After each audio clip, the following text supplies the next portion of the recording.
So there I was, waking up in what I can only describe as a house that lost a fight with time itself. Dirt walls, holes everywhere, wind blowing through like it pays rent. Yep, still not a dream. I really did fall asleep gaming and woke up in ancient China on hard mode. Back in my old life, I was just a regular dude, eating snacks, playing games, flirting with girls online. Nothing fancy, but hey, at least my walls didn't have ventilation problems. One night, I passed out at my desk mid-game, and boom, I skied into the Dalong dynasty. No truck needed, just poor sleep habits. Kids, this is why your mom tells you to go to bed on time. My backstory here: absolute tragedy speedrun. Mom died giving birth to me. Dad said, save the baby, because apparently that's what you do in ancient times. Then Dad fell off a cliff chopping wood 2 years ago. So now it's just me, 20 years old, orphan, broke, living in a mud brick house with a nice yard. Sounds like a protagonist setup, right? Except the fridge is empty and I'm about 3 days from starving. But then, oh boy, Wong Uncle comes banging on my door yelling about how today is wife distribution day. Yeah, you read that right. The government literally hands out wives. The Dalong dynasty is so desperate for babies that they just assign women to single guys like it's some kind of marriage lottery. In my old world, guys can't even get a text back, and here the government is delivering girlfriends to your doorstep. What a time to be alive. Well, almost alive. Still starving. I didn't even eat breakfast. Just threw on my robes and sprinted to the village entrance like my life depended on it. Which, emotionally, it kind of did. 3 of us single guys lined up waiting. The other 2 were dark, skinny farmer dudes built like beef jerky, tough and sun-dried. Meanwhile, I'm standing there looking like a pale bookworm who's never touched dirt. Dad never made me work because I was always sickly, and he even sent me to school. So yeah, I stuck out like a swan in a chicken coop. Then the bride convoy showed up. Leading the pack was Cloud Lady, this older woman in a red dress, swinging a fancy fan, hips swaying like she owned the whole road. Behind her, 5 women. The first 2 were built like tanks, strong arms, wide shoulders, could probably plow a field with their bare hands. Solid marriage material in this economy. But the last 3? Oh, my God. White skin, tiny waists, curves that even their ugly burlap clothes couldn't hide. I was expecting government-issue leftovers, like clearance rack wives nobody wanted. Instead, I got 3 absolute bombshells. My jaw nearly hit the dirt road. Here's the problem, though. This dynasty charges a head tax for every person in your household. More people, more tax. Can't pay? Men get enslaved into the army. Women get sold to brothels. Even the emperor pays his own head tax. This place does not play around. So the 2 farmer bros took one look at the pretty girls, cried inside, and picked the strong ones. Because what good is a beautiful wife when you're both dead from starvation? Survival first, romance never. That left me with the 3 gorgeous girls. And Wong Uncle was like, you got anyone else? My nephew can barely feed himself. Thanks for the vote of confidence, Uncle. That's when the 3 girls panicked. See, I was their last stop. If nobody picked them today, straight to the brothel. So they started fighting over me like I was the last bowl of rice at a famine buffet. Pick me, I'll do anything. No. Pick me, I eat less. They were basically writing their resumes on the spot. My heart was breaking. These poor girls were about to cry. And look, I'm a modern gentleman. I can't watch pretty girls suffer. I wanted to save all 3. But 3 wives means triple-stacked taxes that would absolutely destroy me. I'd be in the army before dinner. I want them all. I can afford none of them. This is the worst math problem I've ever faced. And right when my brain was about to short-circuit from the impossible choice, ding dong, a system notification popped up in my head. Marry wives, get rich, more kids, more blessings, system activated. Oh, so now the cheat code shows up. Couldn't have loaded 5 minutes earlier when I was debating whether to eat my shoe for breakfast, huh? So the system showed up. And honestly, not even surprised. I'm a transmigrator. Having a cheat system is basically part of the starter pack. Like getting a free phone case when you buy a new phone. Expected. But this system's name cracked me up. Marry wives, get rich, more kids, more blessings. Basically, the more women I marry and babies I make, the richer and luckier I get.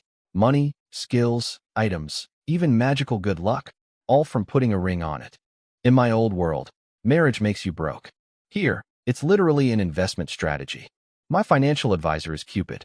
And get this, if I have enough kids, I'll be so lucky I could trip over gold in the street and dodge lightning on the same day. Bad things just stop happening. Every disaster turns into an opportunity. It's like having permanent plot armor powered by romance. Back in the modern world, this system would be useless. One wife max, buddy, that's the law. But in the Dalong dynasty, no limit, baby. The government is begging people to marry more. It's like someone designed this cheat code specifically for this world. The stars aligned. The math is mateing. And right in front of me, 3 beautiful, desperate women about to be sold to a brothel if I don't pick them. The universe basically gift-wrapped my power-up and put a bow on it. Hey kid, hurry up and choose already. Cloud Lady was getting impatient. Wong Uncle grabbed my arm, all worried. Just wait until next year, these ones aren't practical. Translation, they're pretty but useless on a farm, and you'll starve. Olmi would have listened. Olmi was scared of taxes. But Numi? Numi has a system. I looked Cloud Lady dead in the eyes and said, "Can I take all 3? The silence was beautiful. Cloud Lady froze like someone hit her pause button. Wong Uncle looked at me like I just volunteered to fight a bear with a spoon. The 2 farmer dudes who picked the strong wives? Their jaws dropped so hard I heard them hit the ground. Everyone was thinking the same thing. This boy has lost his entire mind. And look, I get it. 3 wives means triple-stacked taxes that even rich families can't handle. And I'm so broke my house is basically a suggestion. Picking 1 wife was already financial suicide. 3 is like financial suicide doing backflips off a cliff. But here's my logic, and it's bulletproof. I can't afford 1 wife's tax anyway. So whether I pick 1 or 3, I'm equally dead. Might as well die rich in wives, right? Go big or go home. And if the system works, I won't die at all. And if it doesn't work, well, at least I'll have company in the army. You really want all 3? Cloud Lady asked, like she was giving me one last chance to be sane. All 3. Wong Uncle was fuming. You fool. He looked at me like I was his dead friend's idiot son, which, technically, I am. Poor guy couldn't even watch. He just shook his head, muttered something sad, and walked back to the village. Couldn't bear to witness my spectacular self-destruction. But Cloud Lady? Oh, she was thrilled. See, her job performance depends on placing all the girls. Unplaced girls go to brothels, and that counts as a miss on her record. I just cleared her inventory in 1 transaction. I'm basically her employee of the month. She whipped out 3 marriage certificates faster than a fast food cashier. I stamped all 3. Boom, boom, boom. Married times 3. Speedrun world record. And my system went absolutely nuts. Ding. Congratulations. Reward. Dragon Tiger Vitality Pill. Nice. Sounds like I won't be tired tonight. Ding. Congratulations. Reward. Max level blacksmith skills. Oh, so I can make stuff now? Money printer goes BRRR. Ding. Congratulations. Reward. Tiger hunting fist technique. Wait, I can fight too? I went from starving orphan to skilled craftsman warrior in 3 signatures. I was grinning like an idiot, but I kept it cool. Can't exactly explain to everyone that my invisible video game interface just gave me superpowers for getting married. All right, ladies, let's go home. First words to my 3 new wives. Smooth? No. Romantic? Absolutely not. But effective? 100%. They just grabbed their little bundles, literally everything they owned tied in cloth, and followed me like baby ducks. And you know what? They looked grateful. Grateful. To marry the broke guy with the crumbling house. Because the alternative was a brothel. I'm not Prince Charming. I'm just better than the worst option. The bar was underground, and I barely stepped over it. But they didn't seem to mind. Apparently, I'm easy on the eyes compared to the local sun-dried farmer boys, and I didn't look at them like they were defective merchandise. That's enough to win hearts in the Dalong dynasty.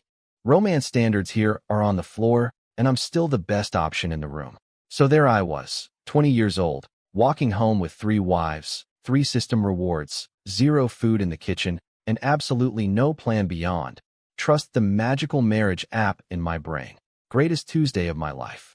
My house is at the edge of the village. No neighbors. Just me, a little stream, some wildflowers, and absolute poverty.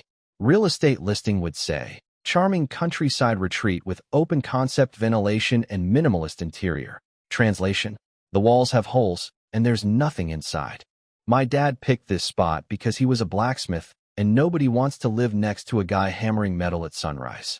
Fair enough. He was also a refugee who wandered here during a famine, so it's not like he had first pick of the neighborhood. When my 3 new wives saw the house, their faces went white. Like, visibly white. I could practically hear their thoughts. We chose this over the brothel, but bless their hearts, they clenched their jaws and committed. Respect. These girls have more spine than my walls have bricks. I brought them inside and said, "Welcome home, wives." They blushed and stuttered. Husband. Like anime characters. Adorable. Then I said I'd go cook dinner. You know, make it a little wedding celebration. All 3 of them jumped up and started fighting over who gets to cook. 3 women competing to do housework for me. In my old world, guys can't even get their roommate to wash a single dish. I used to complain about transmigrating, but right now? Absolutely phenomenal. No notes. 5 stars. But I actually needed the kitchen to myself. Not for cooking, for claiming my system rewards. So I told them to sit down and relax. They were so touched by this basic act of decency that they nearly cried again. The bar for husbands in this dynasty is literally in hell. Okay, reward time. Reward 1. Dragon Tiger Vitality Pill. A glowing red pill just materialized in my hand. Out of thin air. Like a video game item drop, but in real life. The description said it would give me a body full of endless energy and strength. Which, I definitely need. Because I just married 3 women, and I've been a sickly noodle-armed bookworm my entire life. If you catch my drift. The math wasn't looking good for tonight. I popped it like candy. Immediate regret. My whole body inflated like a balloon. Then came pain. Oh God, the pain. Like every bone and muscle was being torn apart and rebuilt from scratch. I almost screamed. But then suddenly it felt amazing. Like sliding into a warm bath made of pure comfort. Pain, pleasure, pain, pleasure. My body couldn't decide if it was being tortured or pampered. Absolute roller coaster. When it was over, I looked exactly the same on the outside. Still pale, still pretty. But inside, I felt like I could bench press a horse. Unlimited energy. The kind of energy that makes you want to run through a wall just because you can. Tonight was going to be very productive. Reward 2. Max level blacksmith skills. This one just downloaded straight into my brain like a software update. 1 second I'm a guy who's never held a hammer. Next second I've got centuries of forging experience crammed into my skull. Swords, spears, farming tools, hidden weapons, mechanical gadgets. I know how to make all of it. At master level. Day 1. And here's the beautiful part. My dead dad was a blacksmith. His forge, his anvil, his tools. All sitting right there in the yard, collecting dust. I used to look at that stuff and feel nothing. Now I look at it and my hands are itching. I could pick up a random chunk of scrap metal and turn it into a legendary blade. This is my money printer. The Dalong dynasty is obsessed with martial arts. Swordsmen and warriors will pay mountains of gold for a good weapon. And I just became the best blacksmith alive without swinging a hammer once. Those head taxes? Pocket change. I'm about to be the arms dealer of ancient China. Reward 3.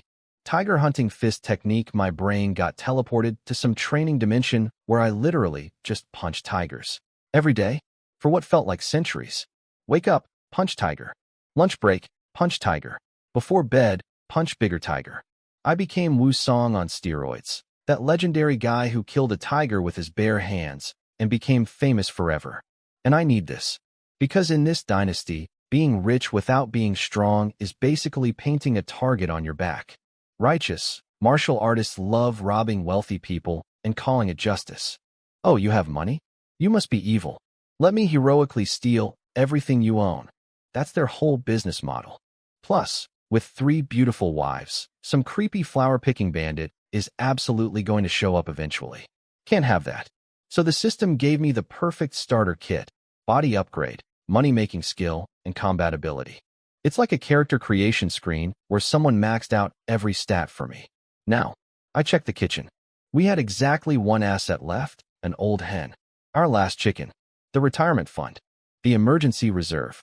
She was supposed to lay eggs to keep me alive. I looked at that chicken. The chicken looked at me.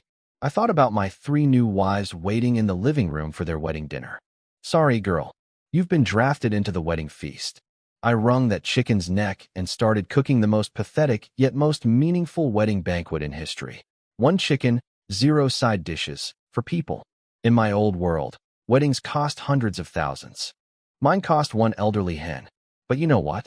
My wives were more moved by this sad little chicken dinner than any bride at a five-star hotel reception. Oh, and one more thing. As I was cooking, I couldn't stop glancing toward the living room where my three wives were sitting, because I'd just learned a fist technique called tiger hunting fist, and coincidentally, I had three lovely tigers waiting at home who needed some hands-on attention later tonight. The fist technique is for self-defense, obviously. Obviously. One pot of chicken soup. One bowl of yellow millet rice. That's it. That's the wedding banquet. Gordon Ramsay would have a heart attack. But my three wives? They cried. Full waterworks. Tears streaming down their beautiful faces like someone just proposed with a diamond ring instead of a dead chicken. I panicked. Whoa, whoa, whoa, why are you crying? Is it bad? Are you homesick? Did I undercook the chicken? No. They sniffled. We're just so moved. You're so good to us, husband. I almost laughed. Good to them. I fed them one chicken and they think I'm husband of the year. In my old world, a guy could buy dinner, flowers, movie tickets, and dessert and still get ghosted. Here I served poverty soup and got crowned king of romance. The standards are so different it's giving me whiplash. Don't be silly, I said. I'm your husband. Being nice is the bare minimum. Sorry the house is a dump. We don't mind at all. They shook their heads so fast I thought they'd get dizzy. You didn't reject us. How could we reject anything? Man, these girls really had it rough before me. So we ate and talked, and talked, and talked. Started at noon, didn't finish until sunset. 4 hours of dinner conversation. We basically speed ran an entire relationship's worth of getting to know you over one chicken. Let me introduce the squad. Wife 1, Yi Xiaoro. The tall one. Gentle, elegant, gives off rich girl fallen from grace energy. Her family used to be well off, but got wrecked by some disaster. Now she's alone in the world. Basically a tragic backstory princess. She's the one who shyly put food on my plate first. Melted my heart instantly. Wife 2, Su Xiaoxiao. Not as tall, but what she lacks in height, she makes up for in generosity. Very generous. Abundantly generous. Let's just say her heart is enormous and leave it there. Volunteered for kitchen duty immediately. A woman of priorities. Wife 3, Wang Nyunyo. Tiny. Like, suspiciously tiny. She's got this baby face with chubby cheeks that makes her look like she's 12, but on a petite little body that's, well, a different kind of appealing. She's the simple, cute one of the group. Pocket-sized wife. 3 wives, 3 completely different flavors. Getting even one girl this pretty in my old life would have required divine intervention. I got 3 in one afternoon. This transmigration thing, best accident of my life. No regrets. 0. Negative regrets. Now, the evening situation. My house has 1 bedroom. 1 bed. 1 candle. Nothing else. Not even a chair. I brought all 3 wives to the bedroom and watched their faces turn red enough to light up the room without the candle. The math was doing itself in their heads. 1 bed plus 4 people equals. Oh my. Before anyone could panic, I apologized. Sorry, ladies. We're too poor for extra beds. You'll have to share with me. Wrong move. They got more emotional. We don't mind. You saved us from the brothel. This is paradise, and I could tell they meant it. These girls had already secretly decided that if I couldn't pay taxes and got sent to the army, they'd kill themselves rather than let anyone separate them from me. That's how grateful they were. Over 1 chicken dinner and a not terrible attitude. The loyalty in this world is insane. I literally just met these women and they're ready to die for me. Meanwhile, in the modern world, people ghost each other after 3 dates because the other person chewed too loud. I hugged all 3 of them at once. 3 different perfumes mixing together. 3 soft bodies pressing against me. This is what peak existence feels like. Scientists should study this moment. So, shall we, consummate the marriage? 3 tiny, s. 3 bowed heads. 3 tomato red faces. I blew out the candle from across the room with 1 big breath. Thanks, vitality pill, and carried them to bed one by one. What happened next? Well, let's just say the tiger hunting fist technique was not the combat skill I put to use that night. The dragon tiger vitality pill, though, absolutely worth it. Every penny, every ounce of pain from that transformation. That pill turned me from a guy who'd be winded climbing stairs into an Olympian. I fought on that battlefield, bed, until sunrise. 3 rounds? No, 3 campaigns. When I finally opened my eyes the next morning, the sun was already high. My wives were gone from the bed, sheets neatly made, and I just lay there grinning at the ceiling like the happiest man in any dynasty, past or present. All those years in the modern world? Wasted. Playing video games when I could have been. Living like this. I got up with fire in my belly. Not just from the amazing night, from determination. I've got 3 incredible women counting on me now. Head taxes are coming. If I can't pay, I go to the army and they go to hell. Not happening. Not on my watch. I walked outside and saw the most beautiful sight. All 3 wives already working. Xiao washing clothes, hanging them up with a smile. Xiao Xiao in the kitchen cooking breakfast. Naturally, the one with the biggest heart handles the food. And little Ñoño was in the yard on her hands and knees, digging up dirt to make a vegetable garden. 3 women, 3 jobs, 0 arguments. Just happy faces everywhere. In my old world, getting a roommate to take out the trash requires a group meeting and a chore wheel. Here, 3 wives just spontaneously organized themselves into a perfect household management team on day 1. No discussion needed. Husband, you're awake. Xiao beamed at me like I was the sun itself. Breakfast will be ready soon, Xiao Xiao called from the kitchen. My heart was so full it could burst. Time to earn some money. I walked over to Dad's old blacksmith forge, grabbed the flint, and lit that bad boy up. The tools were rusty, the setup was basic, and the materials were garbage. But I've got max-level blacksmith skills downloaded directly into my brain. I could forge a masterpiece out of a tin can. Let's get this bread. Or in ancient China terms, let's get this millet. Husband, are you going to make something? Little Ñoño came bouncing over, dirt on her hands from digging the garden, eyes big and curious. Yep, forging a sword. A sword? Husband, you're so amazing. This girl acted like I just said I was building a rocket. Apparently the blacksmith in her old village could only make hoes and shovels. Swords? Way above his pay grade, because farming tools just need to be heavy and blunt, but a weapon needs to actually be good. It's like the difference between making a paper airplane and building a jet engine. Totally different skill tier. I tapped her on the nose. Obviously I'm amazing. She giggled with those crescent moon eyes, and I swear my heart gained 10 years of lifespan from the cuteness alone. Then Xiao walked over. My first wife. The one from a formerly rich family. And unlike innocent little Ñoño, she understood what sword forging meant. She knew the economics. A blacksmith who can make weapons in a dynasty obsessed with martial arts? That's not just a job, that's a gold mine. Head taxes? Solved. Poverty? Over. Starvation? Cancelled. She started crying again. Ñoño was confused. Big sister, why are you crying now? She's happy crying, I explained, putting down my tools to wipe Xiao's tears. Listen, I brought you all home. I'm going to take care of you. No more suffering. That's a promise, she nodded through the tears. This woman went through her entire family falling apart, ended up alone in the world, almost got shipped to a brothel, and now some broke dude with a rusty forge is telling her everything will be okay. And she believed me, because she had no one else to believe in. I really can't let these girls down. Food's ready, Xiao yelled from the kitchen. My second wife, the queen of the cooking department. Naturally, the woman with the most generous proportions, is in charge of provisions. It just makes sense. She's built for the role. Spiritually, we sat down to leftover chicken soup plus some wild vegetables the girls picked from around the yard. In the modern world, this is called sad leftovers. In the Dalong dynasty, this is basically Christmas dinner. Halfway through, Xiao got nervous and said, Husband, we're almost out of grain, and we have no salt left. Translation, we're about to starve. Don't worry about it, I said, cool as a cucumber. I'll handle it. Food, salt, taxes, your husband's got this. I've said some version of, don't worry, I got this, about 15 times in 2 days. Having 3 wives means delivering the same motivational speech 3 times. It's like being a manager with 3 employees who all need individual pep talks. Exhausting? Sure. But would I trade this problem for being single? Absolutely not. After breakfast, I got to work. The forge situation was rough. Dad's tools were rusted.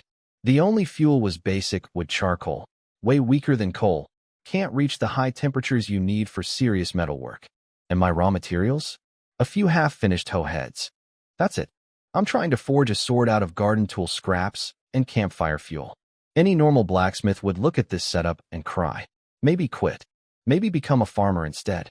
But I'm not normal. I'm max level.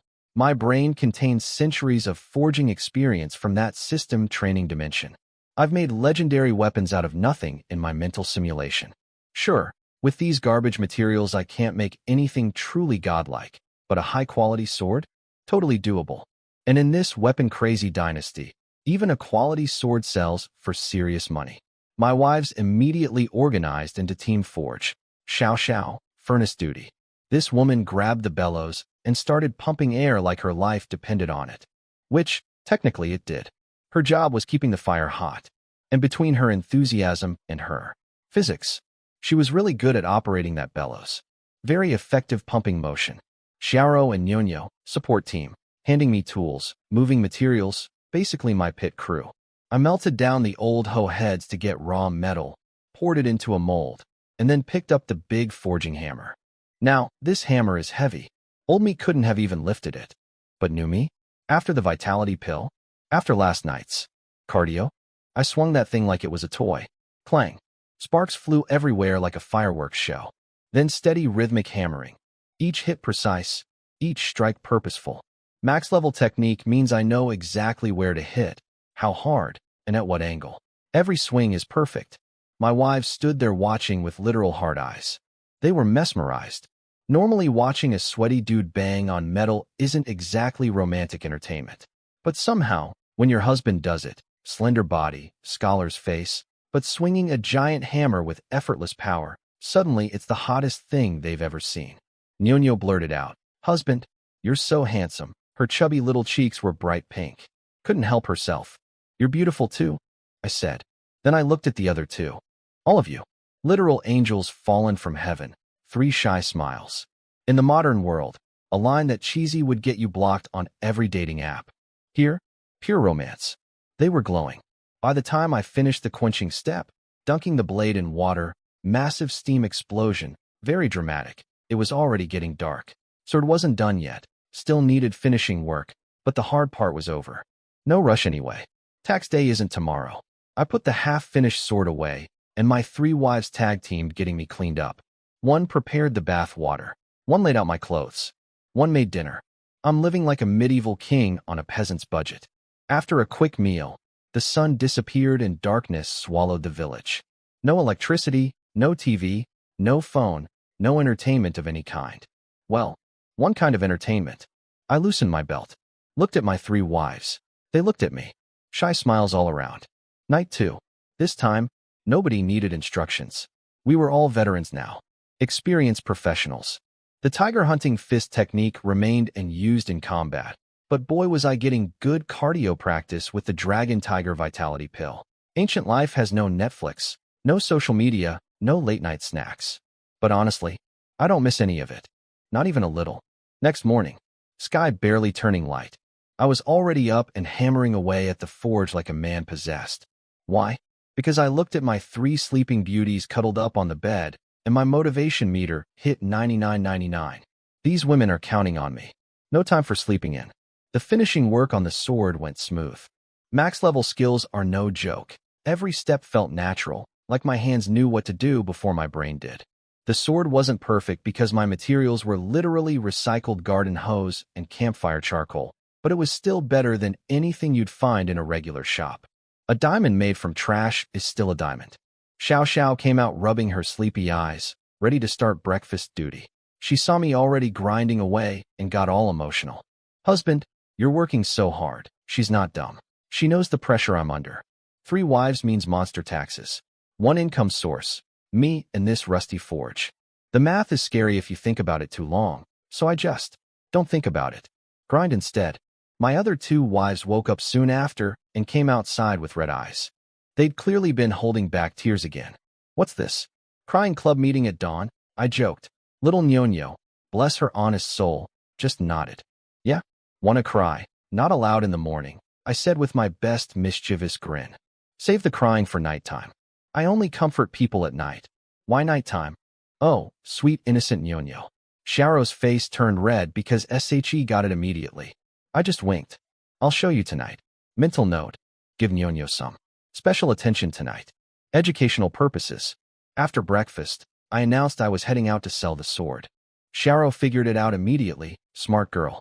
Now, the phrase, going out to sell my sword, sounds a little weird in certain contexts, and I noticed it sounded weird, but I decided not to overthink it.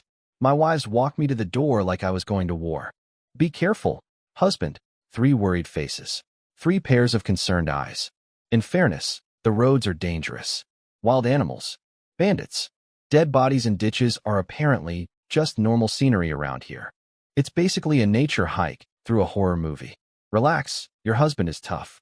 Nothing's gonna happen. I wrapped the sword in an old rag because I had 0 materials for a proper sheath. It looked like I was carrying a stick wrapped in a dirty towel. Real professional look. But I knew the blade underneath was quality work, and that's what matters. Don't judge a sword by its wrapper. 50 miles to the county town. 50 miles back. 100 miles round trip on foot. Old me would have collapsed after the first mile. New me, powered by the Dragon Tiger pill and 2 consecutive nights of vigorous exercise. Easy jog, barely a warm-up. But I didn't even make it to the village entrance before trouble found me. 2 dudes stepped out and blocked my path. Wang Fa, the local landlord's son, thinks he's hot stuff. And Wang Ergu, the village chief's nephew, professional sidekick. Together they formed the village's premier dirtbag duo. Unemployed, useless, and dedicated full-time to bullying people. They've been picking on the original Lin Fan since childhood. The old Lin Fan was so weak and scared he'd cross the street just to avoid them, which only made them bolder. Classic bully math. 0 resistance equals infinite harassment. Apparently they'd been waiting for me to leave the house for 2 days, but I was too busy being newlywed to step outside. This made them even angrier. How dare the village weakling be happier than them? Hey Lin Fan, Wang Fa sneered. Heard you brought home 3 pretty wives. Aren't you scared you'll die in bed? A twig like you. Yeah, Erga parroted. You'll snap in half. Hey, these 2 share 1 brain cell, and it's on life support. Get lost, I said. I'm busy. Ooh, tough guy now that he's got wives. Ergu started rolling up his sleeves, ready for the usual beatdown routine. But Wang Fa stopped him and put on his reasonable big brother face. Actually, Lin Fan, we're here to help you. You can't pay the head tax for 3 wives, right? So here's our generous offer. Let 2 of your wives service some clients. Let us have a turn first, and we'll send you more customers. Easy money. Tax problem solved. Let me translate. These maggots just told me to pimp out my wives, starting with themselves. Wang Erga grinned and opened his stupid mouth. Yeah, just let us have some fun and wheel. Aghhhh. He didn't finish that sentence. My fist did. Pow, right in his filthy mouth. Knocked a tooth clean out. He hit the ground screaming like a dying pig. You're dead. Wang Fa lunged at me. Bad move, buddy. Bad move. Tiger hunting fist, activated. I unleashed everything. These fists were designed to punch actual tigers. You think 2 village losers stand a chance? I lit them up like a drum set. Left hook, right cross, uppercut, body shot. I was playing a rhythm game on their faces. They tried to fight back for about 3 seconds before realizing that the skinny bookworm they used to bully had somehow turned into a one-man demolition crew. Within a minute, both of them were face down in the dirt, crying and begging me to stop. I stood over them, not even breathing hard. That was a warning. Talk about my wives like that again, and I won't stop at a lesson. Then I stepped over their crumpled bodies and walked away. 50 miles to cover. Can't waste daylight on trash. Behind me, I heard Erga whimpering. He got really strong somehow. What do we do? And Wang Fa, spitting blood. I'm telling my big brother. Nobody hits me and gets away with it. This isn't over. Oh great. Sequel villains. How original. The landlord's older son is probably going to come looking for trouble now. Wonderful. Can't wait to punch another idiot. But that's a problem for future me. Present me has a sword to sell and a family to feed. Let's go make some money. 50 miles. On foot. Before lunch. Old me would have called an Uber after the first block. New me jogged the whole thing like it was a morning warm-up. Dragon Tiger Pill is basically a cheat code for cardio. I arrived at Tianfeng City right when the sun was overhead, barely even sweating. The city was straight out of a TV drama set. Big stone walls, guards at the gate checking people. I had nothing on me except a sword wrapped in a dirty rag, so they waved me through. Apparently, looking broke is the fastest way past security. Inside, the streets were packed. Classic ancient city vibes, cross-shaped main road, shops everywhere, street vendors screaming about their products. Buns. Fresh meat buns. If they're not delicious, they're free. Candied hawthorn berries. Sweet and crispy. Get lost, beggar. Scram. Ah yes.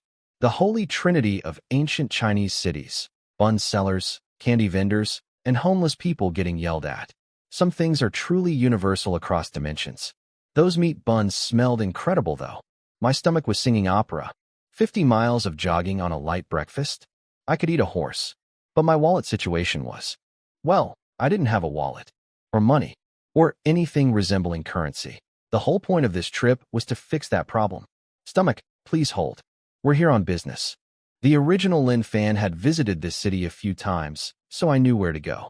Right at the center intersection, there's a massive weapon shop called the Divine Arms Pavilion. Think of it as the Walmart of swords, except fancy. They have branches in cities all across the Dalong dynasty, do business with the imperial court, and apparently own a legendary blood-drinking blade that even government officials want to buy. Big operation. Serious money. If I'm going to sell weapons long-term, these are the people to sell to.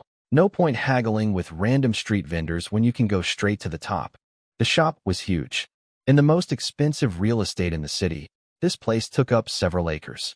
That's like owning an entire city block in Manhattan and filling it with swords. The wealth required to do that is mind-blowing.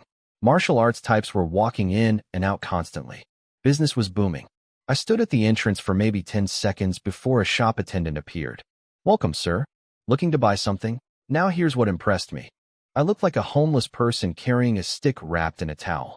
Any normal shop would have told me to get lost. But this guy was polite, friendly, zero judgment. No wonder they're the biggest weapon chain in the empire. Customer service game, flawless. Actually, I'm here to sell. Oh, selling. What are you offering? A sword. His eyes lit up. Apparently swords are their bread and butter. Every young wannabe swordsman in the dynasty wants to buy a cool sword and live out there. Wandering hero, fantasy. These starry-eyed rookies are the easiest customers. They'll pay top dollar for anything that looks sharp and shiny. Swords basically carry the shop's entire revenue. My timing couldn't be better. Right this way, sir. I'll get our second manager to appraise it. He led me into a private side room, sat me down, brought tea. Classy. I started unwrapping my sword while he went to fetch the boss. I didn't touch the tea, though. Not because I'm suspicious. Actually, yeah, a little suspicious. New world, new rules. Don't drink stranger tea. The second manager walked in a minute later. Middle-aged guy, blue robes, hair slicked back perfectly. Looked like the ancient Chinese version of a luxury car salesman. Smooth, composed, calculating. He scanned me quickly, clothes, posture, age. Then his eyes locked onto my sword. And I watched his expression change in real time. Started calm and professional. Then, as I peeled off the last strip of cloth and the blade caught the light, his eyes went wide. He immediately kicked the attendant out. You can go. I'll handle this. Oh, private meeting? That means this sword is worth more than casual conversation. What should I call you, young man? He smiled warmly. Translation. Who are you and where did you get this? Does selling here require an ID check? I smiled back. Translation. None of your business. Not at all. Just making friends. We did the polite little dance. He wanted information. I gave none. He pivoted smoothly. Professionals don't push. May I examine the blade? Go ahead. He picked it up. Ran his fingers along the metal. Turned it in the light. His eyes kept getting brighter. Fine sword, he said, genuinely impressed. Then he grabbed a special hardwood testing block, their standard tool for checking sharpness and durability. This wood is specifically chosen because it's tough to cut. If a blade can slice through it clean, the blade is legit. He raised my sword and did one diagonal slash. SHHHHHK. The hardwood block split in half and fell to the floor. The cut surface was smooth as a mirror. Top to bottom. No resistance whatsoever. My recycled garden hose sword just went through testing would like it was warm butter. Very nice. Very nice indeed. The manager was practically glowing. I kept my poker face, but inside I was doing a victory dance. My sword just passed the quality check with flying colors. Made from melted-down farming tools, forged with firewood charcoal, finished in a rusty backyard forge. and it just outperformed professional weapons. Max-level blacksmith skills are no joke. Even with garbage materials, I can make treasure. This trip was already a success. Now the only question was, how much is this beautiful piece of recycled agriculture going to sell for? You really want to sell this sword? The second manager put the blade down like it was a newborn baby, practically holding his breath. That's why I'm here, yes. 50 silver taels, 50 silver taels. Let me do the math for you. 1 silver tael equals 1,000 copper coins. 1 meat bun costs 2 copper coins. That means 1 tael buys 500 buns. 50 taels, that's 25,000 meat buns. That's enough to feed my entire family for 5 years. I made this sword in 2 days, from recycled hoe heads, and with charcoal, in a rusty backyard forge. I basically turned garden trash into 5 years of groceries. If this isn't the greatest return on investment in human history, I don't know what is. Now, I'm not stupid. I know the pavilion will flip this sword for at least 100 taels. Some rich kid with a martial arts fantasy will walk in, see a shiny sword, and empty daddy's wallet without blinking. The markup is insane. They're making double what they paid me. But you know what? I don't care. 50 taels is 50 taels. That's head tax, covered. Food, covered. Salt, supplies, everything, covered. 2 days ago, I couldn't afford breakfast. Now I'm holding enough silver to make my pockets sag. Deal. Money for sword. He called the attendant, who brought out 50 taels of actual silver. I grabbed it. Heavy. Beautifully, wonderfully heavy. The weight of financial freedom in my hands. Marry wives, get rich. The system delivered. No scams, no fine print, no hidden fees. Just pure economic miracle powered by matrimony. My wives are literally my best investment. And this is just the beginning. With proper materials, I could forge real masterpieces. Legendary blades. The kind of swords warlords fight wars over. But let's not get ahead of ourselves. Showing up with god-tier weapons when you're a nobody is basically painting "ROB me" on your forehead. Stay humble. Stay alive. Make money quietly. I bowed to the manager, left the shop, and nobody followed me. No ambush. No, kill him and take back the money, drama. Professional establishment. 50 taels probably isn't worth ruining their reputation over. Good. I like doing business with people who have standards. Next stop, the Coal and Iron Bureau. Half-government office that sells raw materials. I needed iron, ore, and quality coal, because with charcoal is the dollar store version of fuel. It works, but barely. Real coal means real temperatures, and real temperatures mean real weapons. I walked in and flashed Dad's old blacksmith ID badge. Thank God he kept this thing. Without it, regular people can't buy iron or coal. Controlled materials. The dynasty doesn't want random peasants stockpiling metal. Fair enough. But as a registered blacksmith's son, full access. The clerk was about as enthusiastic as a DMV employee. Barely looked at me. Punched some numbers on his abacus. 5 taels total. Want delivery? 100 miles, 200 copper extra. Obviously yes. I'm not carrying a cart of coal and iron 50 miles on my back. I'm strong, but I'm not insane. Paid a small deposit, got a receipt, gave them my address. They'll deliver tomorrow. Government-backed service, so they're trustworthy enough. And even if they scam me, I only left a tiny deposit. Worst case, I lose pocket change. Now for the fun part. Shopping. First, food supplies. Bought a mountain of grain. Then salt, sugar, soap. All the basics we'd been completely out of. Then I walked past a jewelry shop and stopped. My wives don't own a single nice thing. They showed up with 1 cloth bundle each. Their entire wardrobes are burlap rags. No accessories, no pretty things, nothing. These women literally chose me over a brothel and haven't complained once about living in a crumbling mud house. I walked in and went full crazy boyfriend mode. I'll take that. And that. 3 of those. 3 of those too. Actually, 1 of everything. Times 3. Jade hairpins, bracelets, hair ornaments, little pouches, perfume sachets, weird decorative things I couldn't even identify. Didn't matter. If it was pretty, I bought 3. 1 for each wife. 10 taels gone. Evaporated. The jewelry lady looked at me like I was Santa Claus. She practically escorted me out the door with hard eyes, begging me to come back. Visit again soon, sir. I'm pretty sure I just became her favorite customer of the year. Possibly of her career. Did I get ripped off? Oh, absolutely. Small-town jewelry shop sees a young guy panic buying everything in sight. They crank those prices up. But honestly, it's 1/5 of a sword. I can forge another one in 2 days. Let them have their markup. Happy wives, happy life. That's not just a saying, it's literally my system's core mechanic. After jewelry, I hit the fabric shop. My wives need real clothes, not burlap potato sacks. More shopping, more spending, more bags. By the time I finished, I was carrying enough stuff to open my own store, and the sun was setting. Problem: 50 miles home, in the dark, through wilderness filled with tigers and bandits, and who knows what else. I've got tiger hunting fist, sure, but fighting wolves in pitch darkness while carrying bags of jewelry and fabric sounds like a terrible idea. I can't even see where I'm going. One wrong turn, and I'm lost in a mountain somewhere fighting bears with a bag of hairpins. Easy decision, stay the night. The coal delivery is coming tomorrow anyway, so I'll just hitch a ride back with the delivery cart. Travel in daylight. Like a sensible person. Found a decent-looking inn, checked in, dumped all my shopping bags on the floor. Lying in bed alone for the first time in 3 days felt weird. Too much space. Too quiet. No warm bodies. No 3 different perfumes. No soft breathing. I missed my wives. It had been 1 day. I'm so cooked. So while I was chilling at mine eating dinner like a normal person, apparently something huge was happening back at the Divine Arms Pavilion. Some big shot elders showed up. And when I say big shot, I mean both managers, including the head manager who basically never appears, were standing there bowing like nervous interns meeting the CEO. This old man had white hair, but a face like a healthy tomato, voice booming like a speaker system. Clearly some kind of martial arts grandmaster. And what was he holding? My sword.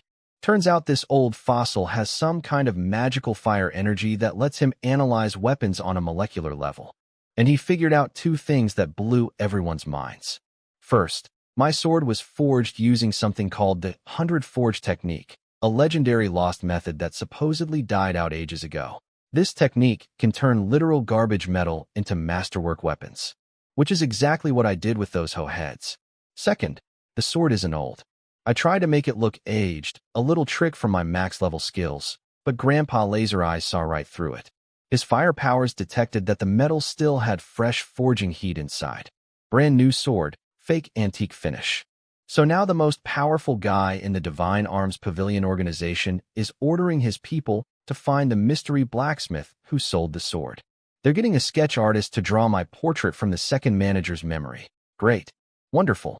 I'm being manhunted by an ancient weapons corporation because I'm too good at my job.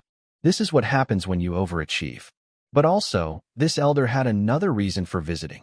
Apparently their organization's young miss, some important rich girl, ran away from home, and intelligence says she was last spotted in the Tianfeng City area. So now the whole local branch is secretly searching for a runaway heiress and a mystery blacksmith. None of which I knew about, obviously. I was upstairs in my inn room, eating noodles and missing my wives. Sleeping alone felt wrong. After 3 nights of being sandwiched between warm, sweet-smelling women, lying in a cold in bed by myself was like going from a king-size memory foam mattress back to the floor. I've been spoiled beyond recovery in less than a week. Next morning, I packed up and rushed to the coal and iron bureau to catch my delivery ride home. Bad news. The delivery driver was sick. No delivery today. Maybe tomorrow. Absolutely not. My wives have been alone for a full night. They're probably worried sick. And we're out of food. If I don't get back today, 3 beautiful women are going hungry because of me. Unacceptable. I'd rather carry everything on my back for 50 miles than let that happen. So I strapped a massive basket of goods to my back. Grain, salt, sugar, fabric, jewelry, soap. Basically a walking department store. And headed for the city gate. That's when I bumped into Cloud Lady, the wife delivery woman from day one. Cloud Lady. Hey. She squinted at me for a solid 5 seconds before recognizing me. Fair enough. Apparently I look completely different now. The vitality pill plus 3 nights of marital activities had transformed my whole vibe. More energy, better posture, practically glowing. She remembered me only because I'm the one pretty boy from that farming village. Hard to forget a swan among chickens. Oh, it's you, little brother. I'm not a little brother anymore. I'm a grown man now. She poked my chest with one finger and giggled. Yes, you are. I took a step back. This woman has a dangerous aura. She's past her prime, but she's got this energy that could vacuum a man off the ground. Like a mature lioness eyeing a gazelle. My survival instincts were screaming. She noticed all my shopping bags. My, business must be booming. Buying so much stuff. All thanks to you, big sis. You brought me my wonderful wives. Oh, really? Then next time I have girls nobody wants, I'll just bring them straight to your house. Yes, please. I said that way too fast. But come on. More wives means more system rewards. This is literally my cheat code's fuel source. Send me a whole bus of unwanted brides. I'll take every single one. Cloud Lady laughed so hard her assets created a minor earthquake. The way she was looking at me was shifting from cute little brother to potential prey. Her eyes had that hungry sparkle. I could feel the gravitational pull. Nope. Time to go. I made my excuses and sprinted toward the city gate. This woman would eat me alive, and I am not on today's menu. Made it out of the city safe and undevoured. 50 miles to go. Heavy basket on my back. Beautiful sunny day. Easy walk for a vitality pill-enhanced body. Then, about halfway home, from deep in the forest ahead of me, RORR. Tiger. An actual, real, living tiger. In the mountains. On my route home. Any normal person would freeze. Run. Cry. Pray. Reroute through the longest possible detour. Me? I started grinning. I have a martial art called tiger hunting fist. I learned it by punching tigers in a simulation dimension for what felt like centuries. I have been training for this exact moment. The universe just delivered a practice dummy directly to my path. My fists started itching. My blood started pumping. Every cell in my body was saying the same thing. Go punch that cat. Before charging in, my business brain kicked on. Because a tiger isn't just a tiger. A tiger is a walking ATM. Tiger skin? Rich people pay fortunes for that. Tiger bones and meat? Premium health supplements for wealthy martial arts kids. Tiger. Male parts? Let's just say certain customers pay crazy money for that. No further questions. Even in the modern world, a legal tiger trade is worth millions. Here it's perfectly legal. This isn't a dangerous beast. It's a fur coat, a medicine cabinet, and a Viagra factory all wrapped in stripes. The roar coming from those trees wasn't scary. It was the sound of money calling my name. I jogged toward the sound. Before I even saw the tiger, some young guy came crashing through the bushes, tripping over his own feet, screaming his lungs out. Help! There's a tiger. A huge tiger. He saw me and grabbed on a hope like a drowning man grabbing a pool noodle. Poor kid was shaking so hard his words came out in pieces. I didn't hesitate. Dropped my basket of shopping on the ground and charged straight toward the danger. The kid's jaw literally dropped. He watched me run toward the tiger like I was insane. Then, and I respect this, he gritted his teeth and followed me back. Brave little idiot. In the forest clearing, the situation was bad. A young swordsman in full martial arts getup was fighting for his life against. Not a regular tiger. A tiger king. This thing was the size of a water buffalo. An absolute unit. A biological tank covered in fur. When it roared, every bird and insect within a mile went dead silent. The trees practically shivered. The swordsman was good. I'll give him that. His sword work was flashy, spinning, slashing, creating walls of steel. Against a normal tiger, he would have won easily. But against this monster? He was losing. Badly. Every swipe from the Tiger King pushed him further back. Just a matter of time before those giant paws connected. Hey, swordsman, take a break. I got this. He glanced at me. Skinny, pale, zero weapons, dressed like a scholar who got lost on the way to a library, and immediately shook his head. Run. You can't handle this. Respect. Dude is literally about to die, and his first thought is warning me to escape. Not trying to use me as bait or a distraction. Genuine good guy. Made me want to save him even more. Time to debut my signature move. I waited for an opening, coiled my legs, and launched myself at the Tiger King with the ultimate technique of the tiger hunting fist, a move whose official name, I kid you not, is Tonight We Punch Tiger. Yeah, that's really what it's called. The naming committee was clearly not trying very hard. But the power behind it? Oh baby. The moment I threw that punch, something shifted in the air. My fist carried a special pressure that specifically counters tigers. It's built into the technique. The Tiger King's own intimidation aura got shut down. And before this 1,000-pound murder cat could even react, my fist connected. Boom. I punched a tiger the size of a small car, mid-leap, full speed, and sent it flying. The beast smashed through an entire tree trunk before hitting the ground. Blood dripped from its mouth. One punch. One tree destroyed. The swordsman's eyes nearly popped out of his skull. Incredible, he shouted. The Tiger King staggered up. And you know what? Instead of running, it got angry. Let out a roar so loud the swordsman flinched. The scared kid behind us nearly fainted. Me? I felt nothing. No fear. Only excitement. My blood was boiling. See, when I received this fist technique, I spent what felt like lifetimes in that simulation punching tigers every single day. Tiger roars don't scare me anymore. They hype me up. It's like hearing a gym playlist. Come here, beast. I looked more terrifying than the tiger. Gone was the gentle, bookish husband. I was full berserker mode. No weapons. Just bare fists against a 1,000-pound apex predator. And I was winning. Every time the Tiger King lunged, my fist technique had a perfect counter. Dodge left, hook right. Duck under the swipe, uppercut the jaw. The technique reads tiger movements like I'm playing a video game with the strategy guide open. I was treating this Tiger King like a punching bag with stripes. The swordsman just stood there watching with the scared kid. Completely useless now. Total spectators at my one-man show. Is this the legendary return to basics level of martial arts? The swordsman muttered in awe. Buddy, I don't know what that means. I just know how to punch cats really, really hard. Thwack, crack, boom. Every hit landed. The Tiger King's ribs started breaking. Blood poured from its mouth. Its roars turned from angry to desperate. Final blow, a massive straight punch right between the eyes. The Tiger King, this terrifying, 1,000-pound king of the forest, collapsed like a sack of potatoes. I stood over it, breathing hard but recovering fast. Vitality pill stamina is no joke. A few deep breaths, and I was fine. The swordsman was staring at me like he'd just witnessed a miracle. The scared kid was practically vibrating with excitement. Wusong needed a wooden club and was drunk to beat his tiger. I used bare fists. Sober. Against a king tiger. And won. Now, time to cash in.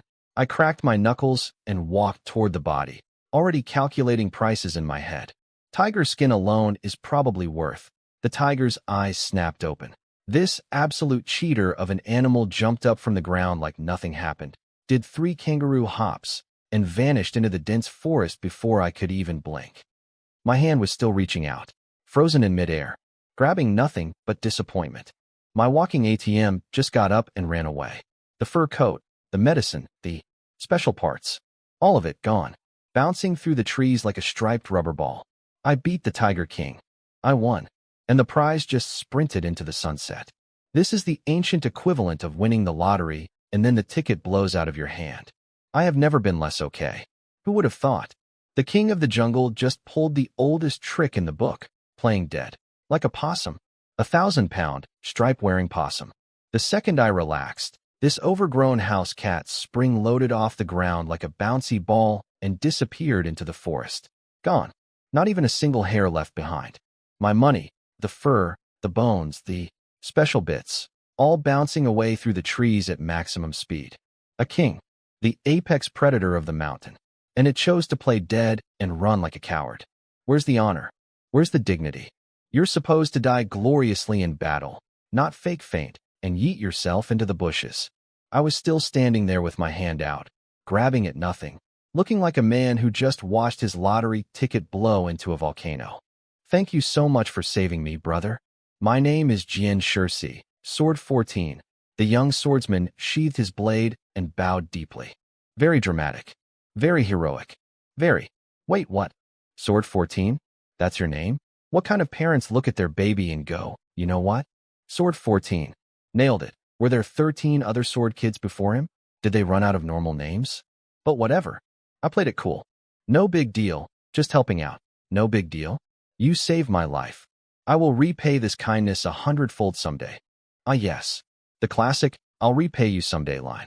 The ancient Chinese equivalent of, let's definitely hang out sometime. Exactly 0% of people who say this actually follow through. It's right up there with, the check is in the mail, and, I'll start my diet Monday. He asked my name. I told him, Lin, Doublewood Lin. He got all excited, calling me, Brother Lin, and trying to be best friends. I'll admit, He looked the part of a storybook hero. Handsome face, good sword work, fancy clothes. Total main character energy from a TV drama. He asked what martial arts school I came from. I said I taught myself. His eyes almost fell out. Apparently, my tiger hunting fist looked like some legendary advanced level technique to him. Return to basics, he called it. When a martial art is so refined it looks simple.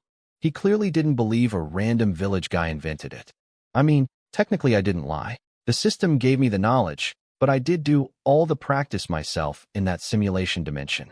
Millions of hours of punching tigers. Self-taught via tiger abuse. That counts, right? Anyway, I wasn't in the mood for making friends. My wives were home, probably worried, sick, probably hungry, probably imagining me dead in a ditch somewhere. Every minute I spent chatting was a minute they spent panicking. Nice meeting you. Gotta go. Bye. I picked up my giant basket of shopping, bowed, and walked away.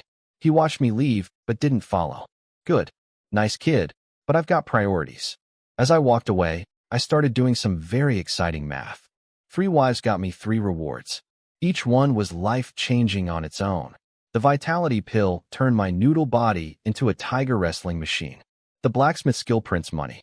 The tiger fist lets me punch apex predators unconscious with my bare hands. Wusong is famous for killing one regular tiger with a stick while drunk. I punched a tiger king sober with just my fists. I'm literally more legendary than a legend. Now imagine, what if I had 10 wives? 50? 100? Each wife means another god-tier reward. 10 wives could give me 10 incredible abilities. 50 wives, and I'd be a walking army. 100 wives, and I'd be basically invincible. And if I somehow hit 3,000 wives, full imperial harem numbers? 3 wives gets you gold bricks. 30 wives gets you a kingdom. 300 wives gets you immortality pills. 3,000 wives? Nobody in the entire Dalong dynasty could even look at me funny. Plus, there's the baby bonus. Every kid I have increases my luck stat. Enough luck and reality itself bends in my favor. Bad things stop happening. Good things fall from the sky. And in this world, luck isn't just a feeling. Entire empires rise and fall based on their luck energy. If my luck gets high enough, I basically become the universe's favorite child. A child of destiny. The kind of protagonist that the world itself conspires to protect. So the life plan is simple. Marry everyone. Have all the babies. Become literally unstoppable. With that motivation pumping through my veins, I practically flew home. 50 miles of road vanished under my feet. I was basically sprinting while carrying a furniture store on my back, powered by pure reproductive ambition. I could see my village. Almost there. My little mud house at the edge of town. My 3 beautiful wives waiting inside. Probably cooking dinner, probably worrying, probably. I stopped. My gate was kicked in, not opened, not pushed, kicked. The wooden gate was lying flat on the ground, boot print visible on the front. Someone had literally stomped their way into my property while I was gone. Every warm, fuzzy feeling inside me instantly froze over. Ice in my veins. Murder in my eyes. There's exactly one person in this village stupid enough and petty enough to break into my home the day I left. Wong. F.A. That landlord's brat. That coward I beat up yesterday morning. He said, "This isn't over," and apparently he meant it. He waited for me to leave and then went after my home. My wives. If he touched them. If he even looked at them wrong. If he so much as breathed in their direction. My fists clenched so hard my knuckles cracked. Wong F.A. You're dead. Let me tell you what these cockroaches did while I was gone. Wong F.A. The same punk whose teeth I rearranged 2 days ago. Waited for me to leave. Then kicked down my gate and rolled up with a whole squad. His sidekick Wong Ergu. Plus a bunch of muscled-up farmhands from his daddy's land. A real coward convention. And their brilliant master plan? They brought a chicken. A chicken, with a broken wing. They threw it into my yard, then accused my wives of stealing it. That's right. They planted evidence. The crime? Poultry theft. The masterminds really sat down, brainstormed, and came up with, throw a chicken over the fence and cry robbery. Criminal genius of the century right here. But here's the evil part. In this dynasty, the law works for whoever has more money. Wong F.A.'s family are landlords. My family is dirt poor.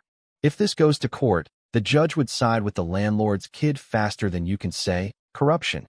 It doesn't matter that the setup is obvious. It doesn't matter that my wives are innocent. Money talks, Poor people walk straight to prison. My wives knew this. Xiao Xiao and Nyonyo were shaking with fear. But Xiao, my ride-or-die first wife, stood firm. We didn't steal anything. You threw that chicken in here yourselves. Wang Fa didn't even deny it properly. Just smirked. Oh yeah? Tell that to the magistrate and see who he believes. Slimy little weasel knew he was untouchable.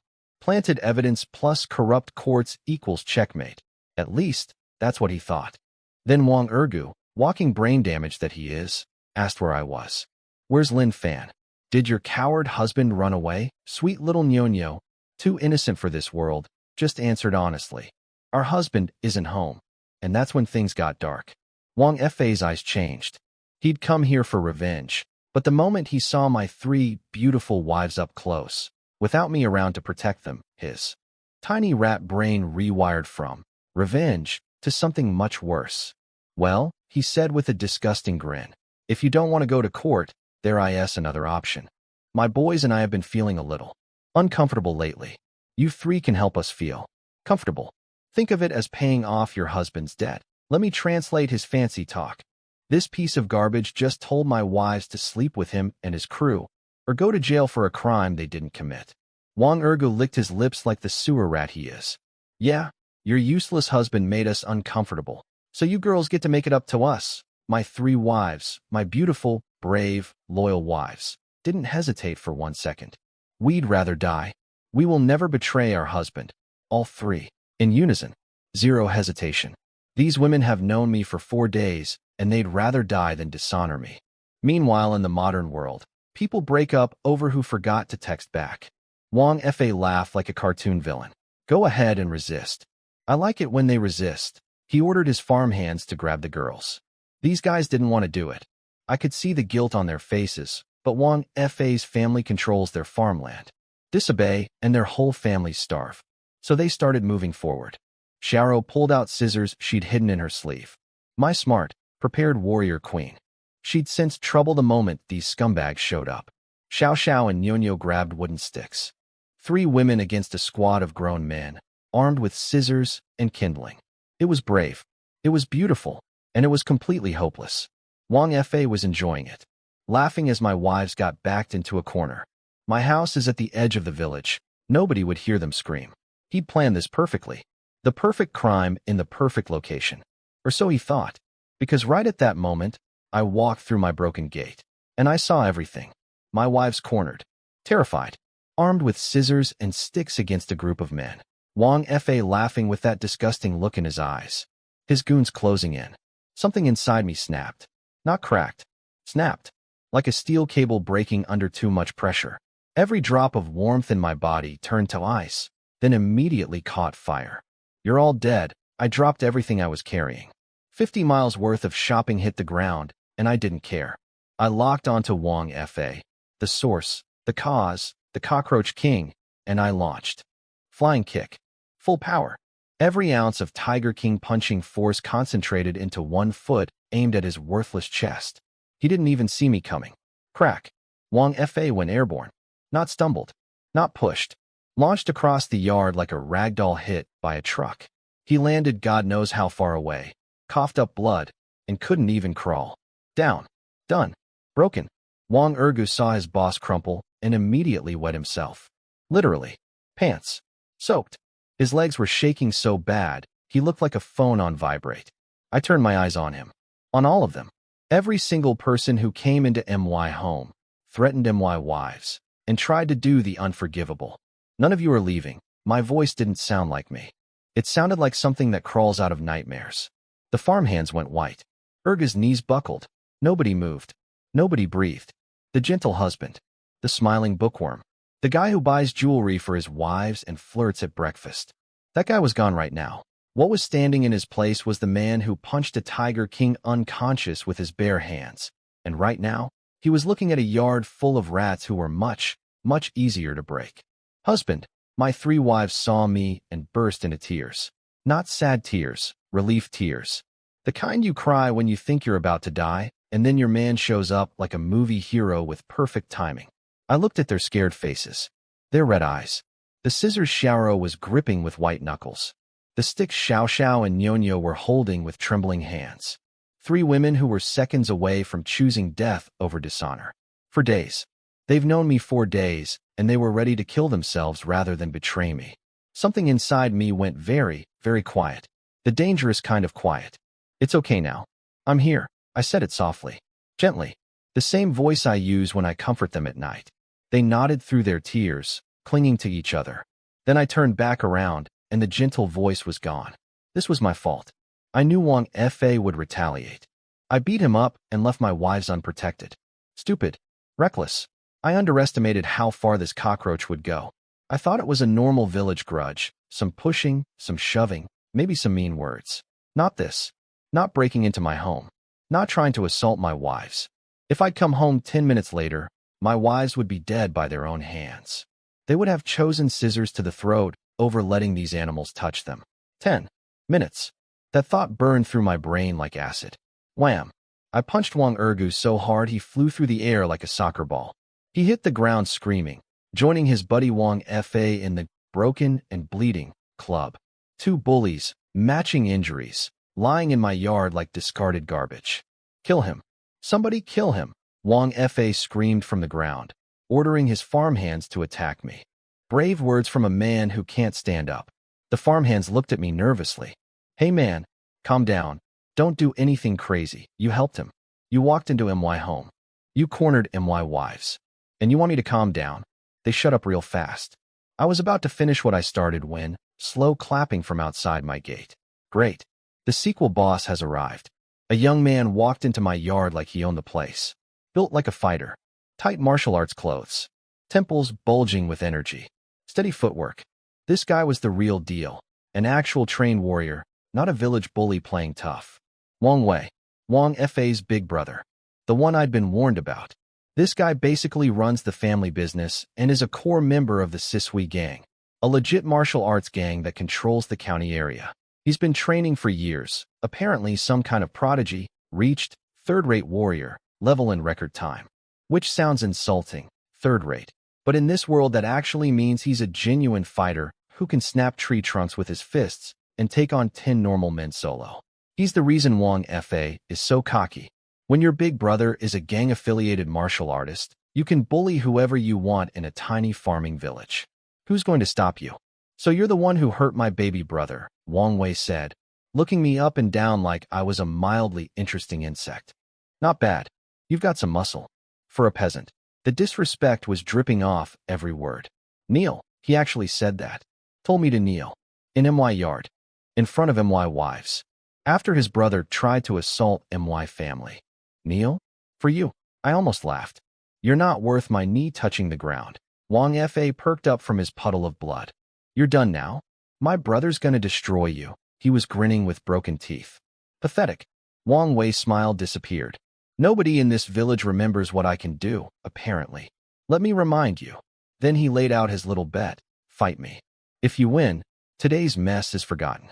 If you lose, he glanced at my wives like they were prizes at a carnival. That your 3 women become my brother's apology gift. My wives. As a BET. As compensation. Like they're objects. Like they're things to be traded. Wang Fa was cackling. Thanks, big bro. I knew you'd handle it. Imagine being beaten half to death, lying in your own blood, and still grinning because you think your brother is about to win your enemy's wives for you. The delusion. The audacity. The absolute roach energy. You really want to die that badly. My voice came out flat. Cold. Even I didn't recognize it. Angry? Good. Show me what you've got, village boy. Wang Wei was enjoying himself. To him, this was entertainment. A trained martial artist versus a farmer with brute strength. Not even a real fight.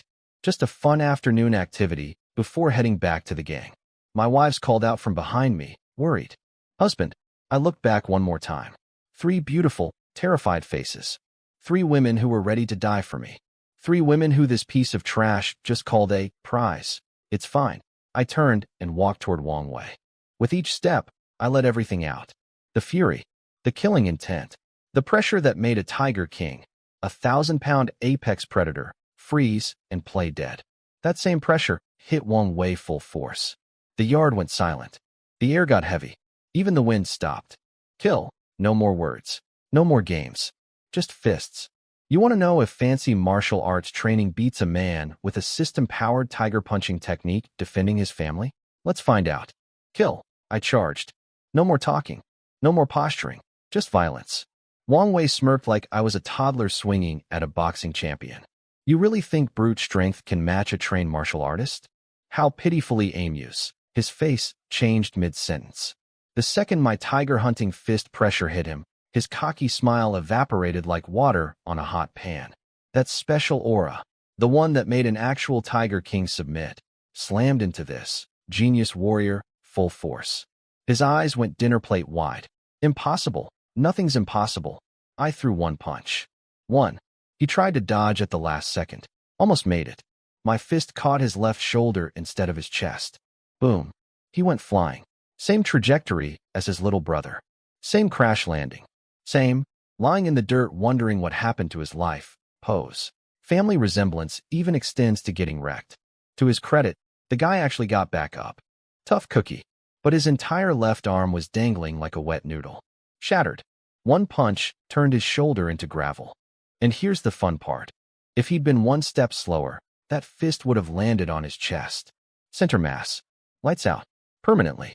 He wasn't beaten. He was almost killed. By a guy he told to kneel 30 seconds ago. This can't be real. I'm a prodigy. I'm an elite fighter of the Sisui gang. Buddy. My fist technique was designed to punch tigers into submission. You're a mid-level gang member from a small-town county. You're not even on the same menu as the things I've been fighting. The Tiger King was a harder opponent, and that furry fraud had to play dead to escape me. What exactly did you think was going to happen? But you know what was really entertaining? Wang Fei's face. This bully who's been tormenting me since childhood just watched his invincible big brother. His ultimate trump card. His, wait till my brother gets here, nuclear option, get one shot by the village weakling.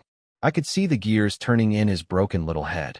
And then, I swear, this idiot actually thought to himself, maybe marrying 3 wives makes a man stronger? Yes, Wang Fei. That is literally how it works. But you'll never know that.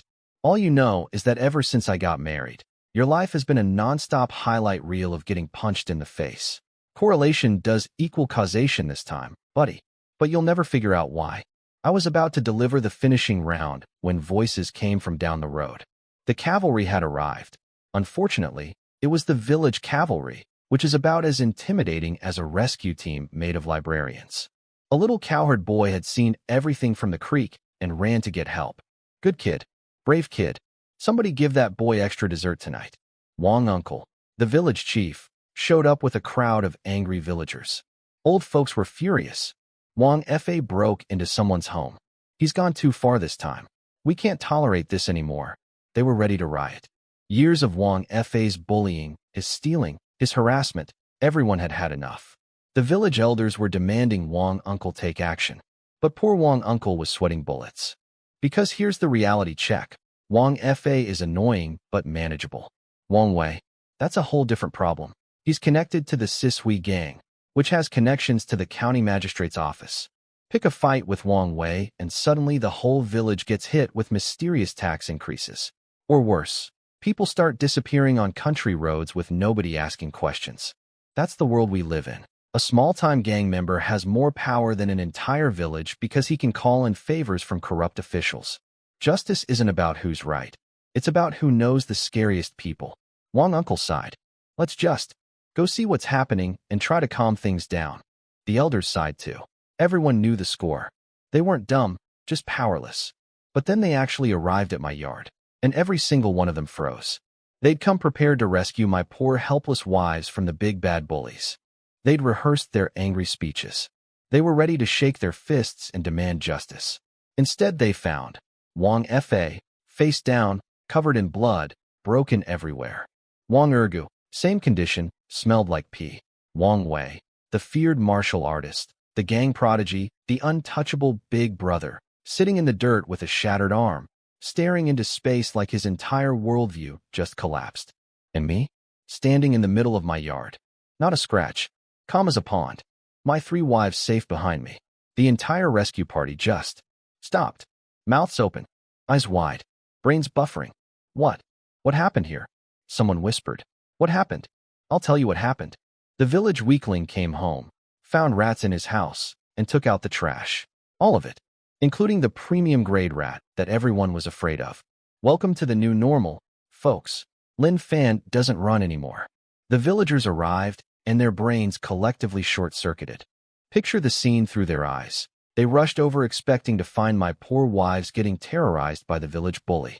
Instead, they found the bully face down in a blood puddle, his sidekick marinating in his own pee, the feared martial artist brother standing frozen with a dangling arm, and me, the village weakling who once needed help walking, standing in the center of it all like a final boss. The bullies were supposed to be standing. I was supposed to be crying. Everything was backwards. And the best part? When the villagers showed up, Wang Fa, beaten, bleeding, broken, actually looked relieved to see them. Like, oh thank God, witnesses. He can't finish killing me now. The guy who came to terrorize my family was now hoping the angry mob would save him. The irony was so thick you could spread it on bread. Wait, is that Wang Wei? Someone gasped. Yep, the legendary Big Brother. The gang member. The guy everyone was too scared to confront on the walk over here. Currently standing in my yard, arm destroyed, not daring to move or speak. Looking at the arriving villagers like they were his rescue team. Everyone was so confused they could only stare at me. The village sickling. The boy Wang uncle used to carry around as a baby, who apparently once peed on his head, which is a detail I could have lived without knowing. The kid who couldn't lift a hoe, couldn't work a field, whose only talent was reading a few words. That guy just soloed the entire Wang family combat roster? Wang uncle was having a complete mental breakdown trying to process this. I could practically see the Windows error screen behind his eyes. He knew me better than anyone. He'd watched me grow up unable to carry groceries without getting winded. And now I'd just one punched a trained martial artist. Maybe. Marrying 3 wives transformed him, he muttered, looking at my wives like they were magical power-up mushrooms. Honestly, Wang uncle, you're closer to the truth than you'll ever know. Even Wang Fa had the same thought. This moron who's been beating me up since childhood was lying in his own blood thinking, wait, does marriage make men stronger? Should I get more wives? He's so close to the answer, yet so impossibly far. I almost felt sorry for his brain cells. Both of them. Then Wang Fa switched to Plan B, playing victim. Village chief. Lin Fan stole my chicken. I came to confront him, and he attacked us. Arrest him. Take him to court. This absolute clown. Lying on the ground looking like a stepped-on grape, trying to frame me as the criminal. With his planted evidence chicken still sitting by the wall with its broken wing, like the world's saddest prop in the world's worst courtroom drama. Wang uncle turned to me with concern. Lin Fan, did you really steal his chicken? Because here's the thing. In the Dalong dynasty, theft plus assault equals military conscription. Frontline cannon fodder duty. They literally make you run at castle walls first so the enemy wastes their arrows on you. It's basically a death sentence with extra steps. If Wang Fa's chicken story stuck, I was done. Theft, assault, boom, shipped to the border to die. But I just laughed. Wang uncle, I literally just got back from the county town. The aunties at the village entrance watched me walk in 5 minutes ago. One of those exact aunties was standing right there in the crowd. Yep, I can confirm. Lin Fan came from outside the village. 2 other families saw him too. Wang Fa's face went from smug to panicked. His airtight frame job had a hole the size of a barn door.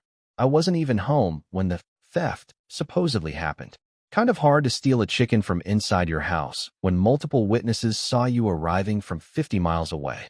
She's lying. My guys saw him. Wang Fa pointed at his farmhands. Tell them. Lin Fan was here the whole time. The farmhands hesitated, then mumbled. Why? He was here. The worst acting performance in human history. A kindergarten play has more convincing delivery. Wang uncle had heard enough. He turned to Wang Ergu, his own nephew, and went full angry uncle mode. You. Was Lin Fan home or not? Tell the truth or I'll go to your father's house and break your legs myself. Wang Ergu, who had already been punched, kicked, humiliated, and was currently standing in damp pants, crumbled like a wet cookie. He wasn't home. Boom. Case dismissed. Witness for the prosecution just flipped. Wang Fa's chicken conspiracy collapsed in real time. Wang Wei, who'd been standing silently this whole time, probably hoping nobody noticed his shattered arm, glared at me with pure hatred. He'd wanted to step in and take control, but his star witness folded before he could open his mouth. Nothing left to do. His brother's scheme was exposed. His own arm was broken, and the whole village was watching. He gave me one last death stare, grabbed his useless shoulder, and walked out of my yard without a word. Wang Fa got dragged out by the farmhands. Wang Erga limped behind them, still dripping. The Wang family retreat. One broken arm, one broken everything, one broken spirit, and zero dignity between them. I let them go. With this many villagers watching, I couldn't exactly finish what I started. And honestly, killing them would just create bigger problems. But as I watched Wang Wei's back disappear down the road, I knew this wasn't over. Not even close. That guy's connected to a real gang. He's got resources, manpower, and a grudge the size of his shattered ego. He'll be back. With friends. With a plan. And when he does, I'll be ready. With bigger fists. The Wang family limped away like a parade of broken toys. Wang Fa got carried out by his farmhands, whimpering the whole way. Wang Wei walked out clutching his dead arm, radiating pure hatred. Wang Erga stayed behind because his uncle, our village chief, grabbed him by the ear for a private family meeting. The kind of meeting where legs get threatened. With the crowd gone, Wang uncle turned to me. Lin Fan, I'm sorry about my useless nephew. I'll deal with him properly. This man has been looking out for me since my dad died. He's not perfect, and he's definitely scared of the Wang brothers' gang connections. But he showed up today. He brought the whole village. That counts for something. Wang uncle, you've been taking care of me for years. I'm grateful. Really, I let the Wang Erga thing go. The kid already got punched hard enough to break bones and wet his pants in public. That's punishment enough for a lifetime. Every time he sees me for the rest of his life, he'll remember the P. That's better than any beating. Wang Fa and Wang Wei, though? That's unfinished business. Wang Wei's parting death glare told me everything. He's coming back, and next time he'll bring his gang friends. I can handle fighters, but I can't guard my house 24/7. There's no such thing as defending forever. I need a permanent solution, but that's a problem for tomorrow. Today, I've got wives to comfort. I pulled all three into my arms. Xiaoro leaned on my left shoulder. Nyunyo pressed against the right. Xiao Xiao nestled into the middle. My chest was at full capacity. Standing room only. If I marry a fourth wife, I'm going to need wider shoulders, because the current hugging infrastructure cannot support additional passengers. This is somehow both the best and most logistically challenging problem I've ever had. Xiaoro whispered, "Husband, please don't do anything reckless. The dynasty's laws are harsh. I don't want anything to happen to you." Smart woman. She knows I'm thinking about permanently dealing with the Wang brothers, and she's worried I'll catch a murder charge. In the Dalong dynasty, there's technically no death penalty. They just ship you to the front lines as arrow bait, which is basically death with extra walking. Don't worry. I'll be smart about it. She relaxed against my shoulder. Trust. Just like that. Now, about getting stronger. The system is my cheat code, but it needs fuel, marriages and babies. More wives means more God-tier rewards. More babies means more luck energy. And I need both, because today proved that raw fighting skill isn't enough. I need enough power that nobody, not gangs, not corrupt officials, not anyone, would dare touch my family. Wives are tricky though. The system has standards. Can't just marry anyone. And honestly, neither can I. I'm picky. They need to be good people. Pretty doesn't hurt either. Quality over quantity. But babies. I looked at my 3 wives. Specifically at their childbearing potential. All 3 are extremely well equipped in that department. Down boy. We have a dinner guest coming. The little cowherd, Wang Erxiao, was coming over to eat. This kid saw the whole Wang Fa invasion and ran to get help. He's like 12, skinny as a stick, from a huge family that can barely feed everyone. When I invited him to stay for dinner, his only question was, will there be enough to eat? All you can eat, buddy. His eyes turned into dinner plates, and he sprinted to go tie up his cow. Never seen a child move that fast for food. Or anything. While he was gone, I brought in my shopping haul from the city. The reaction was incredible. Nyonyo found the fabric first. Well, it's so smooth. So much softer than our rough cloth. She rubbed it against her cheek and refused to let go. Like a kitten with a blanket. Xiao Xiao discovered the food supplies and started an inventory freakout. White rice. Is this crystal rice? And so much salt. Wait, is this sugar? White sugar? You'd think I brought home diamonds. Crystal rice is the premium stuff, way more expensive than regular millet. And white sugar in this era is basically a luxury item that farmers never see. I bought it without thinking, but to them it's like I walked in with a bag of gold. But then I pulled out the jewelry box. 3 sets of everything. Jade hairpins, bracelets, ornaments, perfume sachets, hair accessories. I handed each wife their set and watched 3 faces go through the exact same sequence. Confusion, realization, disbelief, and then tears. Nyonya squealed. Xiao Xiao went speechless. And Xiaoro, my composed, strong, level-headed first wife, just stood there quietly, eyes glistening, processing everything. She wasn't just happy about the presents. She was processing the bigger picture.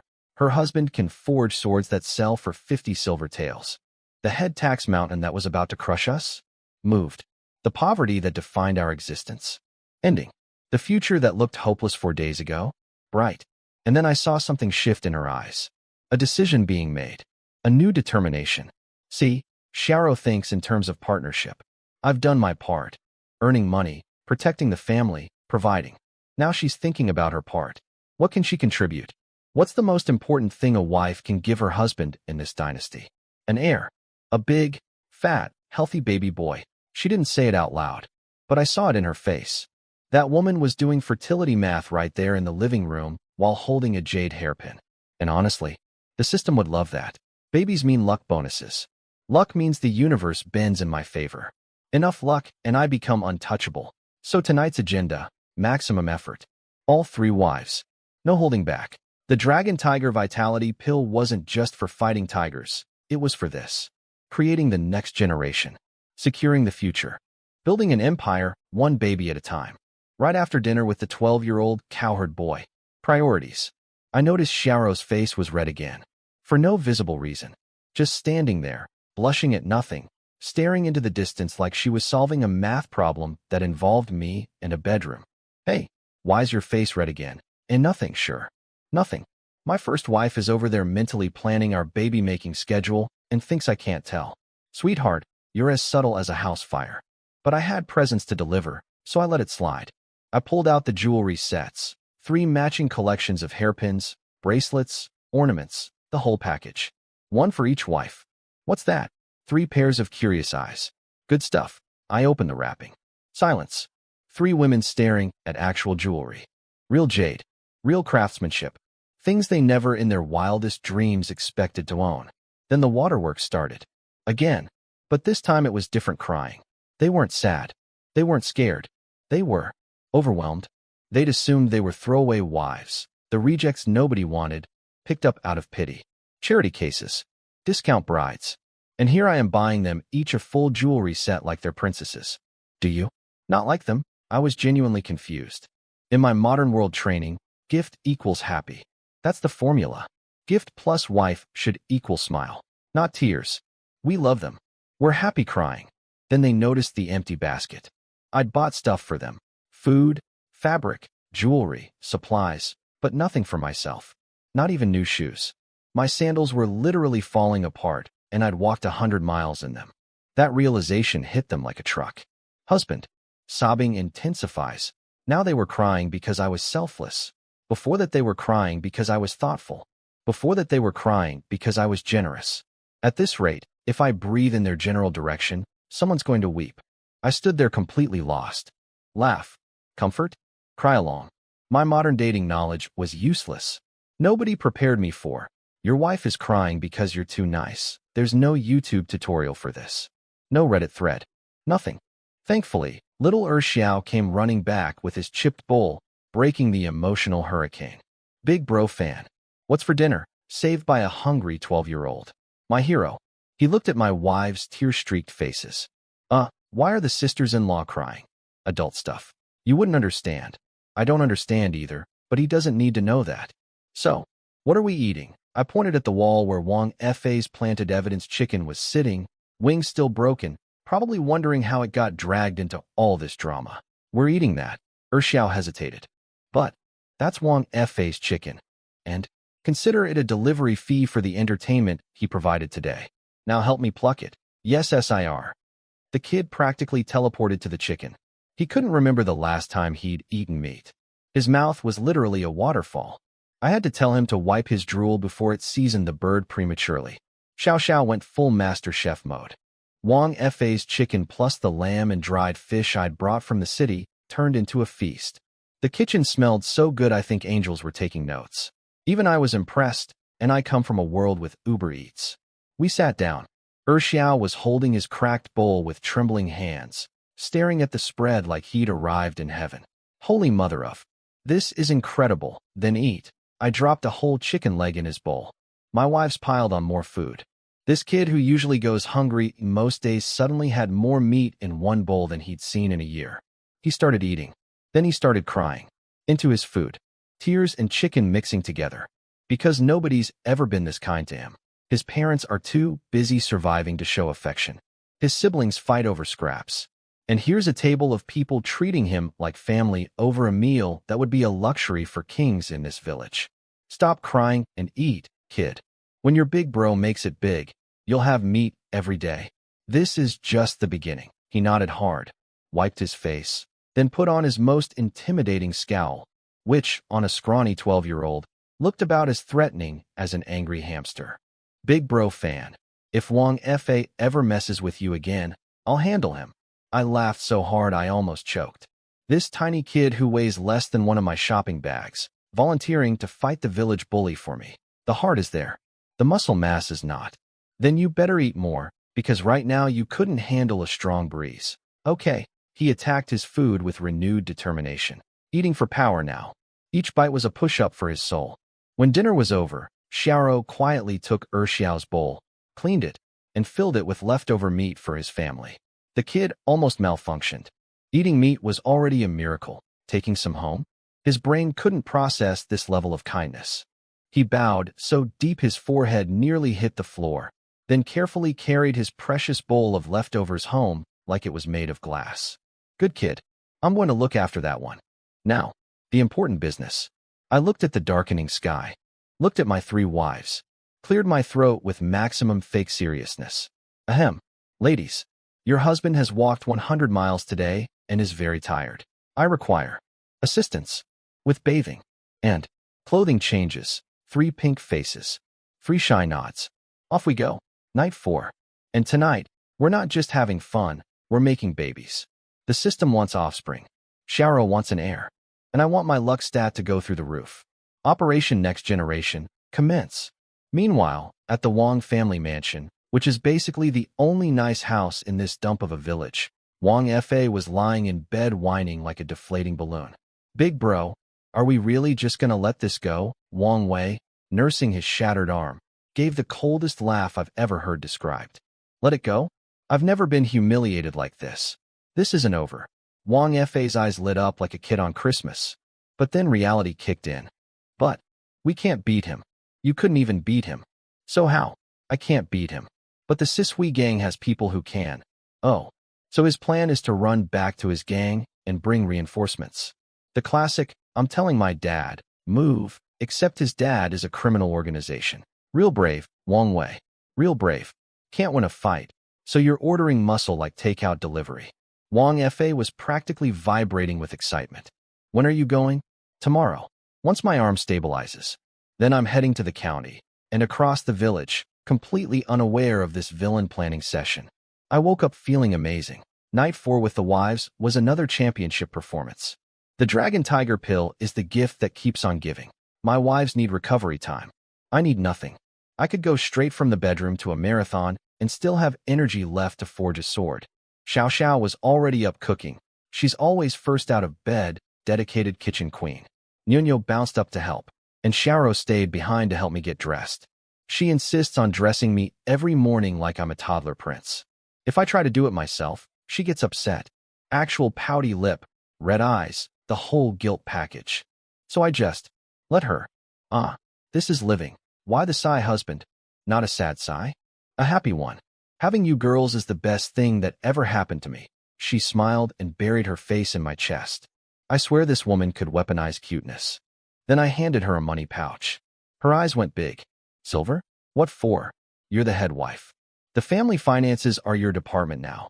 Look, I'm not being lazy. This is strategic delegation. Xiao Xiao and Nyo are sweethearts, but math isn't their strong suit. You give them more than 10 coins, and their brains start buffering. Xiao went to school, came from money, understands accounting. She's the obvious CFO of this household. Plus, I literally don't care about managing money. If I need cash, I'll just hammer out another sword. My Forge is my ATM. Why count pennies when you can print them? She bit her lip, nodded seriously, and tucked the pouch away like she'd just been promoted to VP of Finance. I'll manage everything perfectly, husband. I promise. I know you will, babe. That's why you got the job. After a quick breakfast, I mixed up some clay and rebuilt the forge. With 3 wives helping, the whole thing got renovated in no time. Fresh walls, sealed cracks, proper ventilation. My rusty backyard operation was becoming a legit workshop. Right on cue. Ding ding ding. Horse bells outside. Little Xiao came sprinting through the gate. Big bro fan. There's a guy with a horse looking for you. My coal and iron delivery. The ancient Amazon Prime had arrived. 1 day late because the driver was sick, but hey, better than never. A gray-haired cart driver pulled up with a horse loaded with raw materials, plus 2 armed escorts from the Coal and Iron Bureau, who also doubled as payment collectors. Very efficient government operation. I showed my receipt. They verified it. We unloaded everything. Coal, iron, ore, beautiful, heavy, full of potential. Xiao helped carry it all to the forge like a tiny, enthusiastic forklift. Kids earning his keep in free meals. With premium coal and proper iron, I could now forge real weapons. Not recycled hoe-head swords, but genuine quality blades. The money was about to flow like water. But I didn't fire up the forge. Instead, I told my wives I had an errand to run, grabbed a straw hat, and walked out the door. See, here's what everyone else doesn't know. I can do math too. Wang Wei got his arm broken yesterday. He needs about a day to stabilize before traveling, which means today he's heading to the county to fetch gang reinforcements. And there's exactly 1 road from our village to the county, and that road goes through a very deep, very dense, very private forest. A forest where, as we've previously established, people disappear all the time. Wild animals, bandits, accidents. Bodies in the wilderness are just Tuesday around here. No cameras. No witnesses. No CSI. Dalong Dynasty. I found a nice spot among the trees, right along the path, settled into a comfortable position, and pulled my hat low. Now we wait. Some problems you solve with money. Some with words. And some problems, like a gang-connected martial artist who tried to have your wives assaulted and is currently on his way to recruit even more people to destroy your family. Those problems you solve in the forest, where it's quiet, and nobody's watching. The forest was quiet. Just birds, bugs, and the occasional rustle of something small scurrying through leaves. Perfect peace. The kind of road where you could scream and nobody would hear you for miles. I waited. Didn't have to wait long. Hoofbeats echoed down the empty path. Loud, urgent, getting closer. Someone in a real hurry. Someone whipping their horse like every second counted.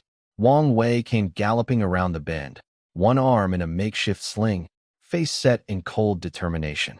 Headed straight for the county. Straight for his gang buddies. Straight for the reinforcements that would come back and destroy everything I've built. I stepped out of the trees and blocked the road. He yanked the reins. The horse skidded. His eyes found me under the straw hat. You. Pure terror flashed across his face before he could hide it. Good. He should be scared. Going somewhere. I tipped my hat up and smiled. He knew. Instantly. Why I was here. What was about to happen. His face went through 5 stages of grief in 2 seconds before landing on bravado. You want to kill me? I'm a core member of the Sisui gang. You wouldn't dare. That's exactly why I'm killing you. If you were just some random bully, I might let you crawl away. But a gang-connected martial artist with a grudge and my home address? Yeah, you gotta go. His face twisted. This is your last chance to. I was already moving. Boom. 1 punch. Straight into his horse's head. The animal dropped like a bag of cement. Dead before it hit the ground. Sorry, horse. Nothing personal. But your rider was using you as an escape vehicle. Wang Wei tumbled off the collapsing horse, rolled across the dirt, and staggered up on 1 knee. His already broken arm screamed with fresh pain. Damn it. Yeah, that's about right. He tried to get up. I didn't let him. Dropped from above with a stomp that would have caved in a floor. He rolled sideways barely in time, eating dirt, scrambling like a cockroach under a shoe. Fight me fair. Let me stand up first. Why? I'm hitting a drowning dog, and drowning dogs don't get second chances. Was that honorable? No. Was it smart? Absolutely. This isn't a martial arts movie. This is survival. His gang would have shown up at my door with 20 fighters while my wives were home alone. Fair fights are for people who don't have families to protect. I unloaded everything. Kicks, punches, stomps. No mercy, no breaks, no dramatic pauses for villain monologues. Every hit was for my wives. For the terror in their eyes yesterday. For the scissors Xiaoro had to hide in her sleeve. For Nyonyo's trembling hands. For Xiao Xiao's frightened face. His ribs cracked under a side kick. His chest caved under a stomp. Blood poured from his mouth in sheets. He was done. Lying in the dirt, light fading from his eyes, still trying to threaten me with his last breaths. The Sisui gang won't forgive this. You'll join me. Soon, maybe. But not today. I stepped on his neck. One quick press. Crack. Silence. The forest went back to being peaceful. Birds resumed singing. Bugs resumed buzzing. Like nothing happened. I stood there for a long moment. My hands were shaking. Not from exhaustion, from what I'd just done. First time killing a person. You can talk about it casually, plan it logically, justify it morally. But when it's real, when you feel bone give way under your foot and watch someone's eyes go empty, your body reacts whether your brain agrees or not. I'm not a killer by nature. I was a gamer. A snack eating, girl texting, stay up too late playing video games nobody. And now I've taken a life with my bare hands in a forest in another dimension. But then I thought about what would have happened if I didn't do this. Wang Wei rides to the county. Comes back with 10, 20 gang members. They arrive while I'm at the forge. My wive's alone. Again. Except this time, no last-minute rescue. No lucky timing. My hand stopped shaking. I'd do it again. Without hesitation. 100 times over. I buried what needed burying. Cleaned what needed cleaning. Erased what needed erasing. Then walked home as the sun was setting. At home, 3 figures stood at the gate, waiting. 3 worried faces that tried very hard to look not worried. Xiaoro, my brilliant, perceptive first wife, knew. I could see it in her eyes. She'd figured out exactly what running an errand meant. But she said nothing. Just smiled, told the others I'd gone to handle some business, kept everyone calm, assigned dinner duty, and sewing work to keep busy hands from anxious minds. This woman is managing my household, my finances, and my emotional support system. She's not just a wife, she's a COO. Xiao Xiao had dinner ready. Nyonyo and Xiaoro were making me new clothes by hand, because they noticed my old ones were falling apart and I hadn't bought myself anything at the city. I walked through the gate and saw this scene. Warm light from the kitchen, the smell of food, handmade clothes being stitched with love. 3 women who looked at me like the sun just rose. My hands had stopped shaking a while ago, but my heart was so full it hurt. Everything I did today, the waiting, the fighting, the terrible necessary thing in the forest, it was all for this. This little mud house with the patched walls and the leaky roof and the 3 most loyal women in any dynasty. Worth it. Every bit of it. Husband, you're back, Xiaoro finally cracked. All that composure, all that, everything's fine, energy she'd been radiating for the other wives. Gone the second she saw me walk through the gate. Tears poured out like a dam breaking. She knew. She absolutely knew where I went and what I did. And she'd spent the entire afternoon holding it together for the family while her brain was screaming. I rubbed her hair. Sorry for worrying you. It's not your fault. She shook her head so hard I thought she'd hurt herself. We didn't talk about it further. Some things don't need words. We just ate dinner and moved on. The next few days were the most peaceful I'd had since arriving in this world. No bullies. No threats. No drama. Just quiet domestic bliss. I didn't rush back to forging weapons for sale. Instead, I spent 2 days making household tools for my wives. Because these 3 absolute angels insisted on contributing to the family. They wouldn't sit still. They wanted to farm, chop wood, cook, clean, do everything they could so I wouldn't carry all the pressure alone. They literally begged me with puppy eyes until I caved. So I fired up the forge with my fancy new coal and premium iron and made them. Kitchen knives, hatchets, hoes, scissors, basic stuff. Except when a max-level legendary blacksmith makes basic stuff with premium materials, the results are absolutely ridiculous. The kitchen knife could split atoms. The hatchet went through firewood like it was wet tissue paper. The scissors could probably cut through steel beams. I actually had to hold back to make them less dangerous.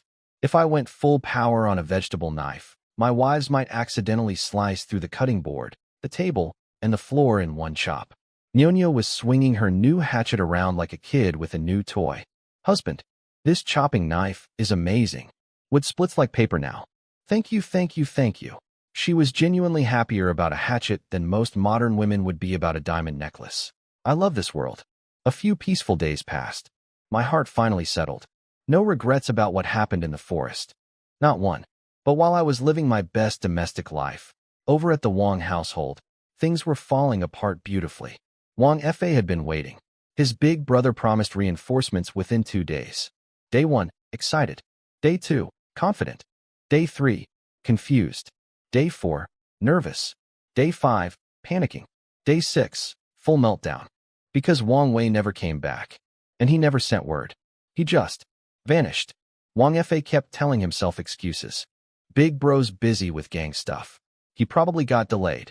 Any minute now he'll ride in with a whole army. But deep down, that little worm of doubt was eating him alive.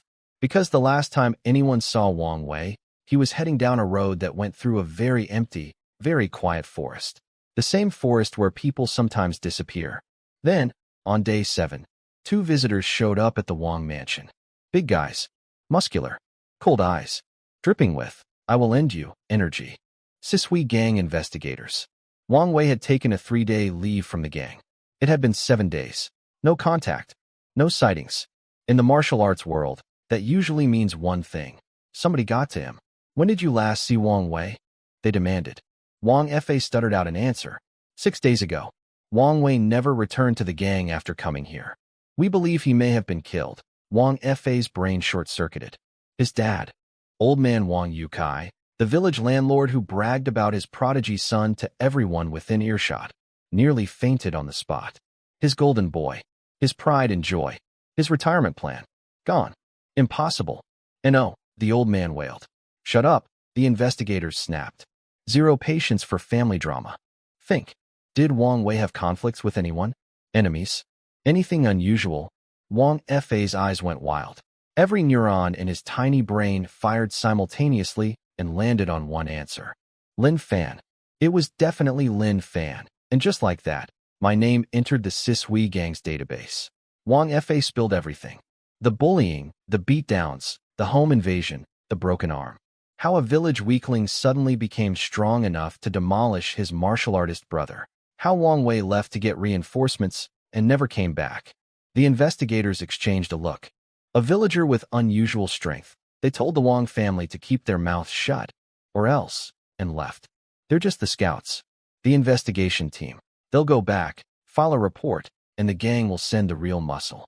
So, my peaceful days have an expiration date.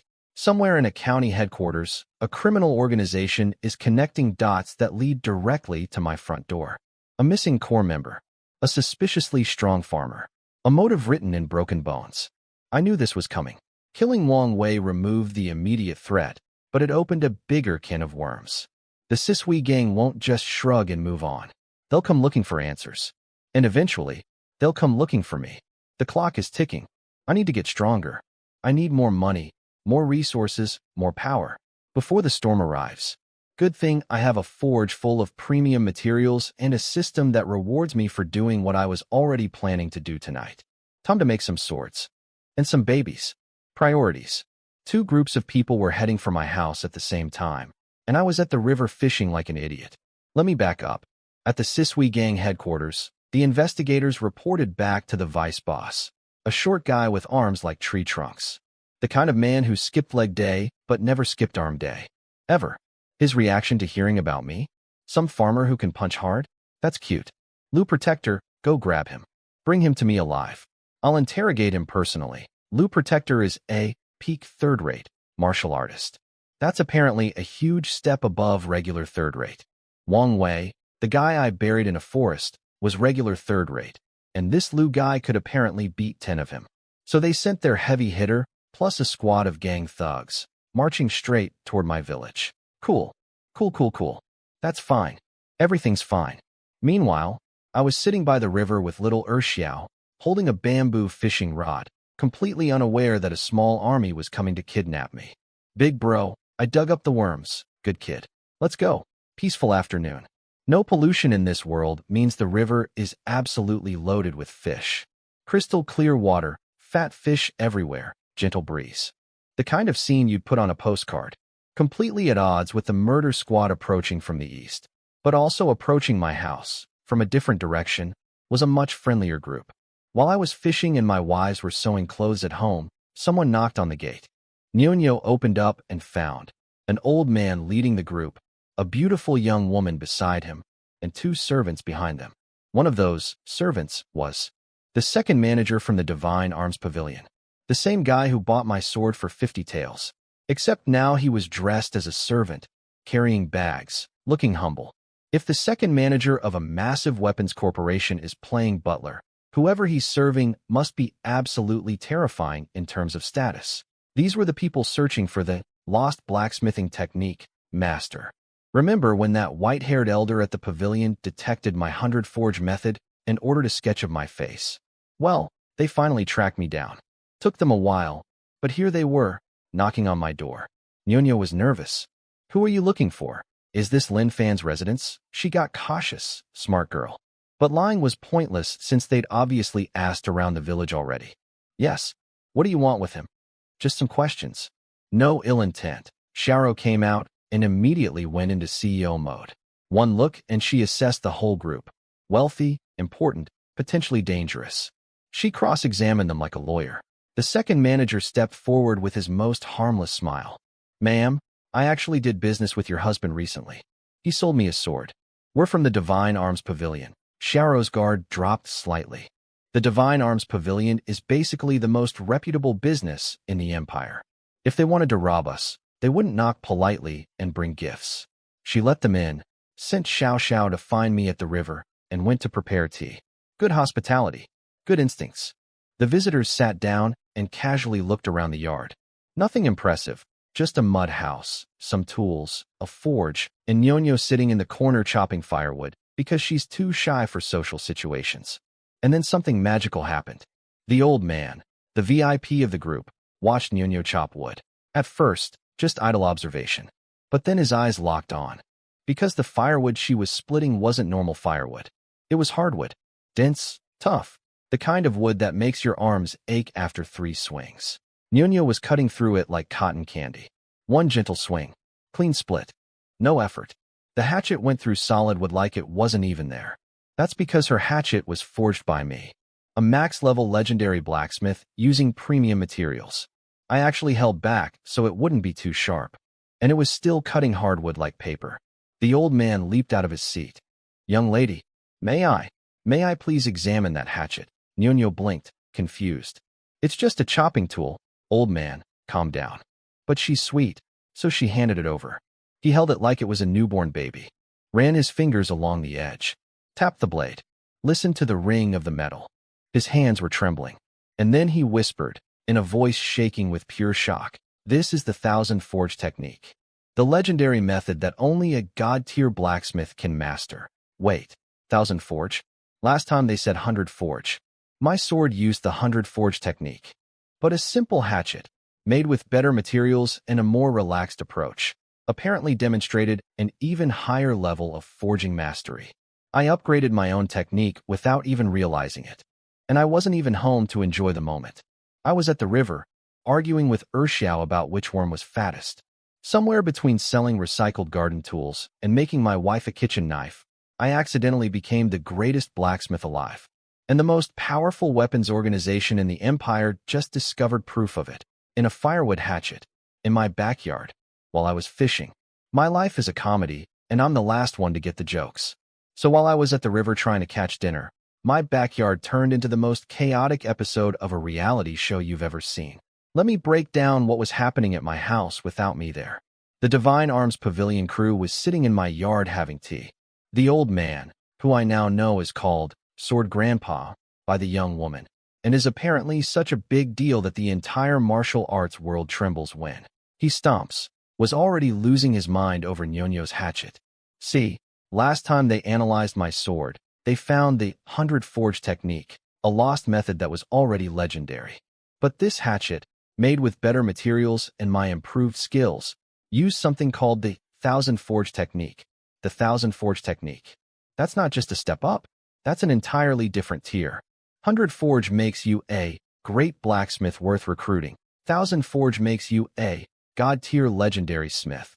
The kind that appears maybe once every few centuries. The kind whose weapons become mythical artifacts that warriors kill each other over for generations. We're talking Excalibur level, Sword in the Stone level, weapons that change history level. And I used this legendary divine technique to make a firewood hatchet for my wife, so she could chop kindling more easily. The young woman, apparently some kind of important young miss from the organization, pointed out a problem. Weapons made with the Thousand Forge method are supposed to be so sharp they hurt anyone who isn't strong enough to handle them. But Nyonya was using it just fine. Sword Grandpa nearly wept with admiration. That's what makes this person a true godsmith. They deliberately sealed the blade's power so ordinary people could use it safely. They weakened the edge on purpose. He was right. I literally held back because I didn't want my wife to accidentally cut through the table. And to this legendary elder, my laziness looked like divine mastery. The second manager's brain was melting. A godsmith? An actual, real godsmith. In this world, godsmiths are basically unicorns. They show up once in a blue moon, forge weapons that become legendary relics, and usually have insane personalities.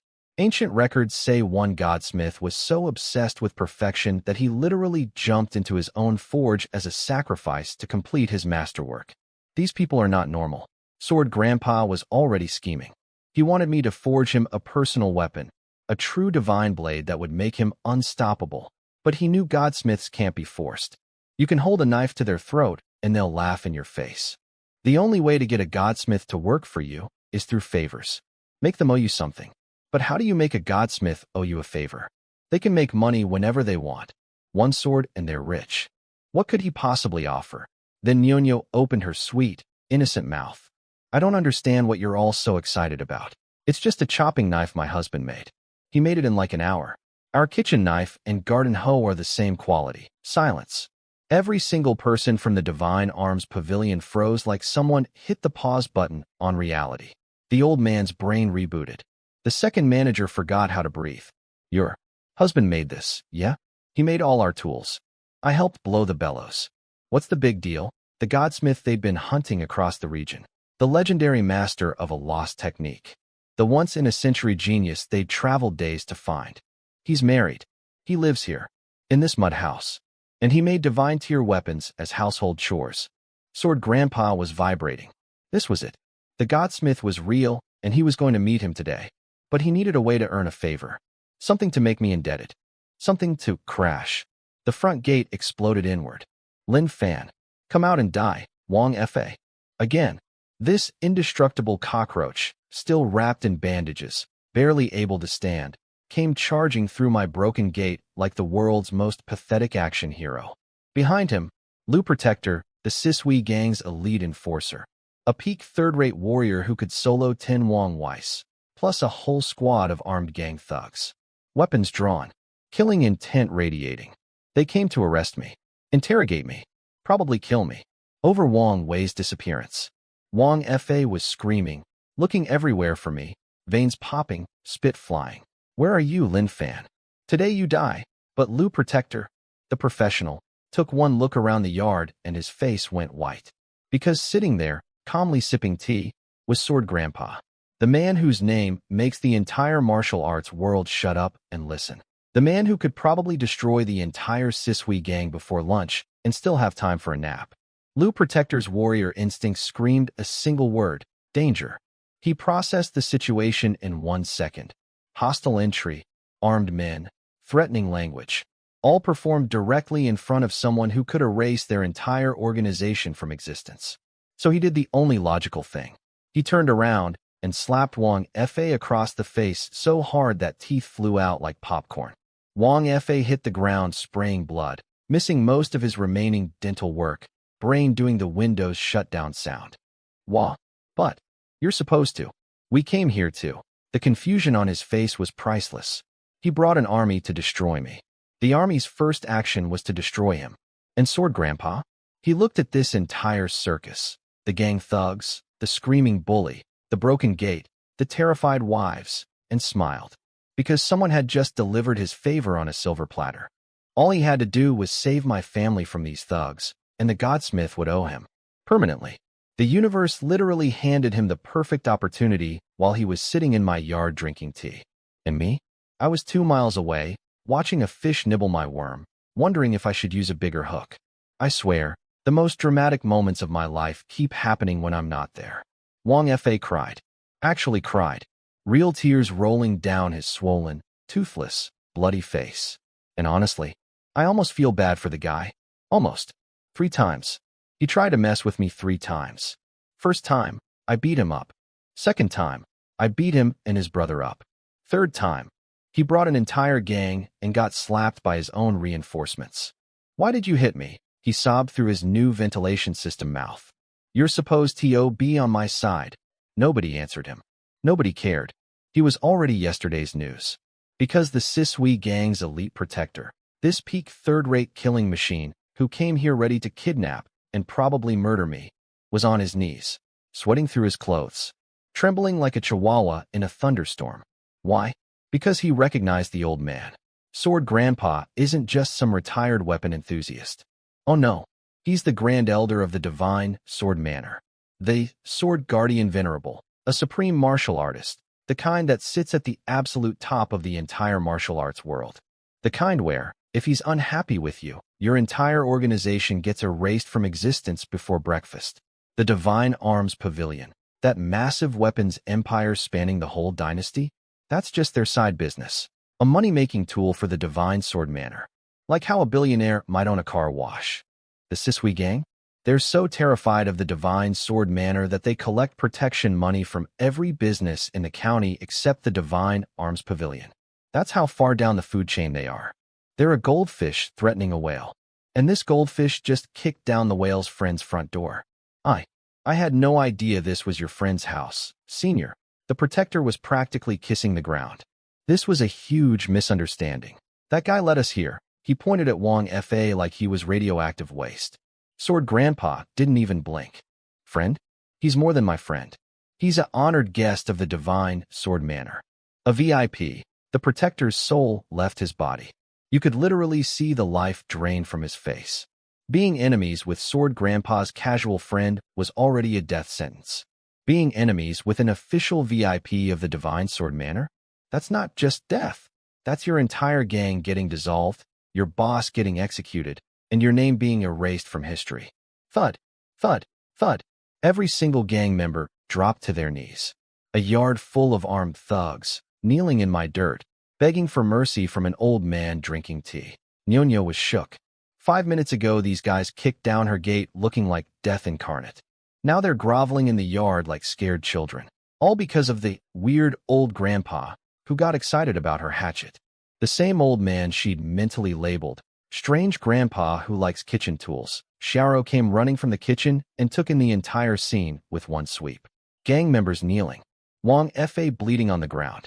The old man radiating power like a human nuclear reactor. Her big brain was spinning at maximum speed, trying to calculate what kind of cosmic entity had wandered into our yard looking for her husband. Sword Grandpa turned his cold gaze on the kneeling gang. Zero emotion. Pure authority. I don't care what beef you have with my friend. Right or wrong, it's over. If I hear that my friend is bothered again, I will personally visit your boss Ironfly for a little chat. Now get out. Yes, yes, yes, Senior. Understood. Completely understood. The protector was nodding so fast his neck might snap. He transformed into the world's most agreeable man. The yes king. Whatever Sword Grandpa said was gospel. The sky is green? Absolutely, Senior. One more thing. Take this trash with you. Sword Grandpa gestured at Wang Fa like he was pointing at a bag of garbage someone forgot on the sidewalk. And make sure my friend is never bothered again. Do I make myself clear? Crystal clear, Senior. The protector grabbed Wang Fa by the collar like a farmer picking up a dead chicken and dragged him out of my yard. Wang Fa, bleeding, toothless, crying, confused, was hauled away like luggage. His feet literally dragging through the dirt. He came here for revenge. He left as a hostage. And this time, he's not coming back. Not in a week. Not in a month. Not ever. The Sisui gang won't just leave me alone. They'll actively protect me now, because if anything happens to me, Sword Grandpa will blame them. The bullies just became my bodyguards. The gang that wanted me dead will now make sure I stay alive. Wang Fa's entire existence just got canceled. His brother is gone. His gang connections just turned against him. His father's golden boy is missing, and his backup son is now the gang's liability. Everything he built his pathetic little bully empire on, daddy's money, big brother's fists, gang connections, all of it, demolished in one afternoon. 3 attempts to destroy me. 3 spectacular failures. Each one worse than the last. And the beautiful irony? I wasn't even home for any of this. I was at the river, catching fish, while a legendary martial arts grandmaster casually dismantled my biggest enemy's entire support network in my backyard, using nothing but his reputation and a scary look. I have the best luck in any dynasty. Oh wait, that's literally the system. More wives, more luck. I married 3 women, and the universe is already bending over backwards to protect me. Imagine what happens when I marry 10. River life was good. No industrial pollution, no overfishing, no competition.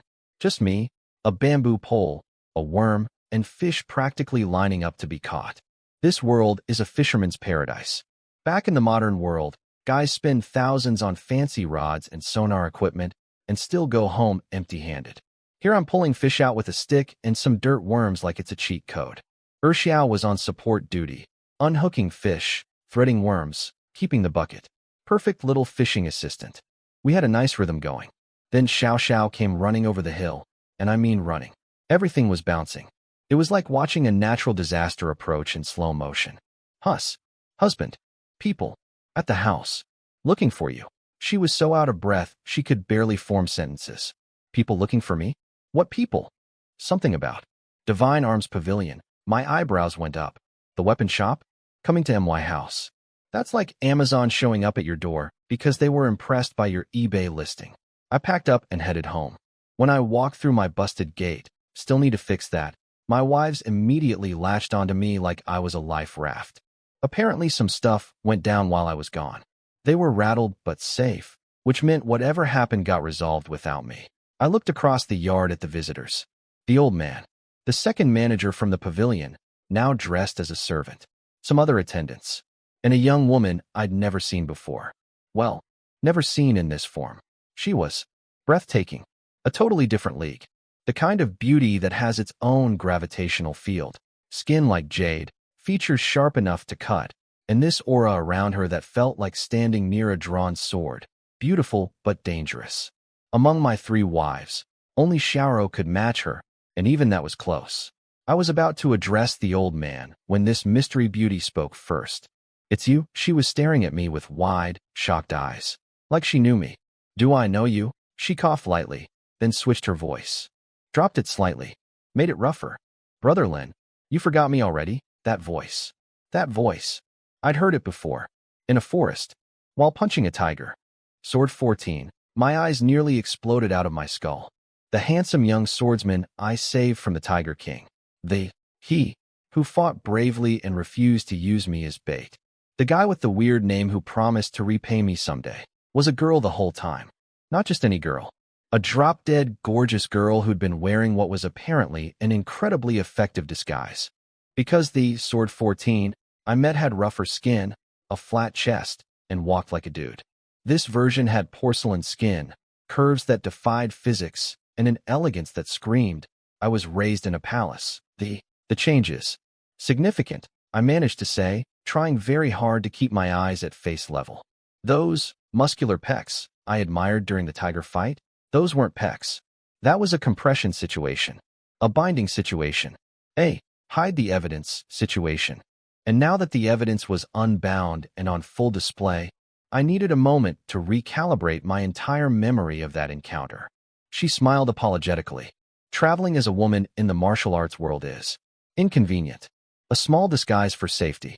I hope Brother Lin doesn't mind. Totally understandable. I nodded rapidly. Yep, makes sense. Bandits, creeps, tiger-adjacent dangers. Smart move. Very practical. I am looking at your face and nothing else. And Sword 14 isn't your real name, I'm guessing. Correct. My real name is Jianling, Sword Spirit. But Sword 14 represents my goal, mysterious, poetic. I didn't ask further. Some things are better left as cool backstory hooks. Then she dropped the real bomb. Brother Len, let me properly introduce myself. I'm the young master. Well, young mistress of the Divine Sword Manor. The Divine Arms Pavilion is one of my family's businesses. Processing, processing, processing. The Divine Sword Manor. The organization that makes the Sisui gang wet themselves. The power behind the biggest weapons empire in the entire dynasty. The top of the food chain. The final boss of the martial arts world. And the heir to all of it. Is the guy I saved from a tiger last week. So you're basically a mega-rich heiress? She blushed. Actually blushed. Well, yes, I suppose rich is accurate. But I'm still young. Please don't call me an old rich lady. I burst out laughing. Whether she's dressed as a boy or revealed as a stunning woman, her personality is the same. Straightforward, a little proud, genuinely likable. The old man, Sword Grandpa, the Grand Elder, the terrifying Supreme Warrior, was beaming in the background. He'd come here planning to carefully negotiate a relationship with a mysterious godsmith. Instead, his young mistress already knew me, already owed me her life. The diplomatic groundwork was done before he said a single word. The second manager looked like he might cry from happiness. They'd scored the godsmith friendship through pure coincidence. Come inside, I said. Whatever you need to discuss, let's do it properly. Standing in the yard isn't how you treat guests. I led them inside, and behind me, I could practically hear the old man and the second manager doing silent victory dances. They'd come fishing for a godsmith as favor and accidentally caught the whole ocean. And me? I went fishing for actual fish and came home to discover that the random swordsman I saved from a tiger is actually the richest, most powerful young woman in the region, and she's sitting in my living room wanting to be friends. The next time I'll repay you, line that I wrote off as empty words? Turns out she meant it. And her version of repayment comes backed by the most powerful martial arts organization in the empire. Note to self, always save people from tigers. The ROI is insane. We went inside to talk business. My living room is basically 4 walls, a table, and enough chairs to sit on if nobody breathes too hard. The definition of humble, but you know what's hilarious? Nobody said a word about it. In fact, they were looking around my empty mud house like it was a museum exhibit. Ah yes, the minimalist aesthetic. Very profound. The simplicity speaks volumes about the master's philosophy. No, I'm just broke. There's no deep meaning. I literally can't afford furniture. But when you're a godsmith, apparently even poverty looks intentional. My bare walls have more perceived artistic value than a rich man's mansion. My wives served tea and quietly excused themselves. Sharo insisted it wasn't proper for wives to sit in on business meetings. I thought that was unnecessary, but she gave me the look, the one that says, don't argue or I'll cry. So I let it go. She's running this household with iron discipline disguised as gentle smiles. Jianling got straight to the point. No small talk. No dancing around. Just, Brother Len, did you really forge that hatchet yourself? Yep. I knew you were special when we met, but I didn't realize you were a godsmith. It's just a survival skill, really. Everyone in the room looked at me like I'd just called the sun a little warm. Jianling shook her head. Sword Grandpa, whose actual title is Sword Guardian Venerable, which I'm going to shorten to Sword Gramps, looked physically pained by my humility. If godsmith abilities are merely a survival skill, Jianling said carefully, then what in this world isn't merely a survival skill? Fair point. But seriously, from my perspective, the system just gave me this. One marriage, one skill download. Like getting a free app. I didn't train for decades or sacrifice my body to a forge. I just signed 3 marriage certificates and woke up a master craftsman. Hard to feel legendary when your power-up came from a wedding. Then Jianling introduced Sword Gramps properly. This is my family elder, the current Sword Guardian Venerable of the Divine Sword Manor. He's considered a living legend in the martial arts world, a living legend. Sitting in my mud house, drinking my cheap tea, getting excited about my wife's firewood hatchet. This man could apparently make the entire martial arts world shut up by raising one eyebrow. And he was in my kitchen 10 minutes ago, watching my wife boil water. Nice to meet you, senior, I said with a polite bow. Please, just call me Sword Gramps. No need for formalities. He was practically begging me to be casual.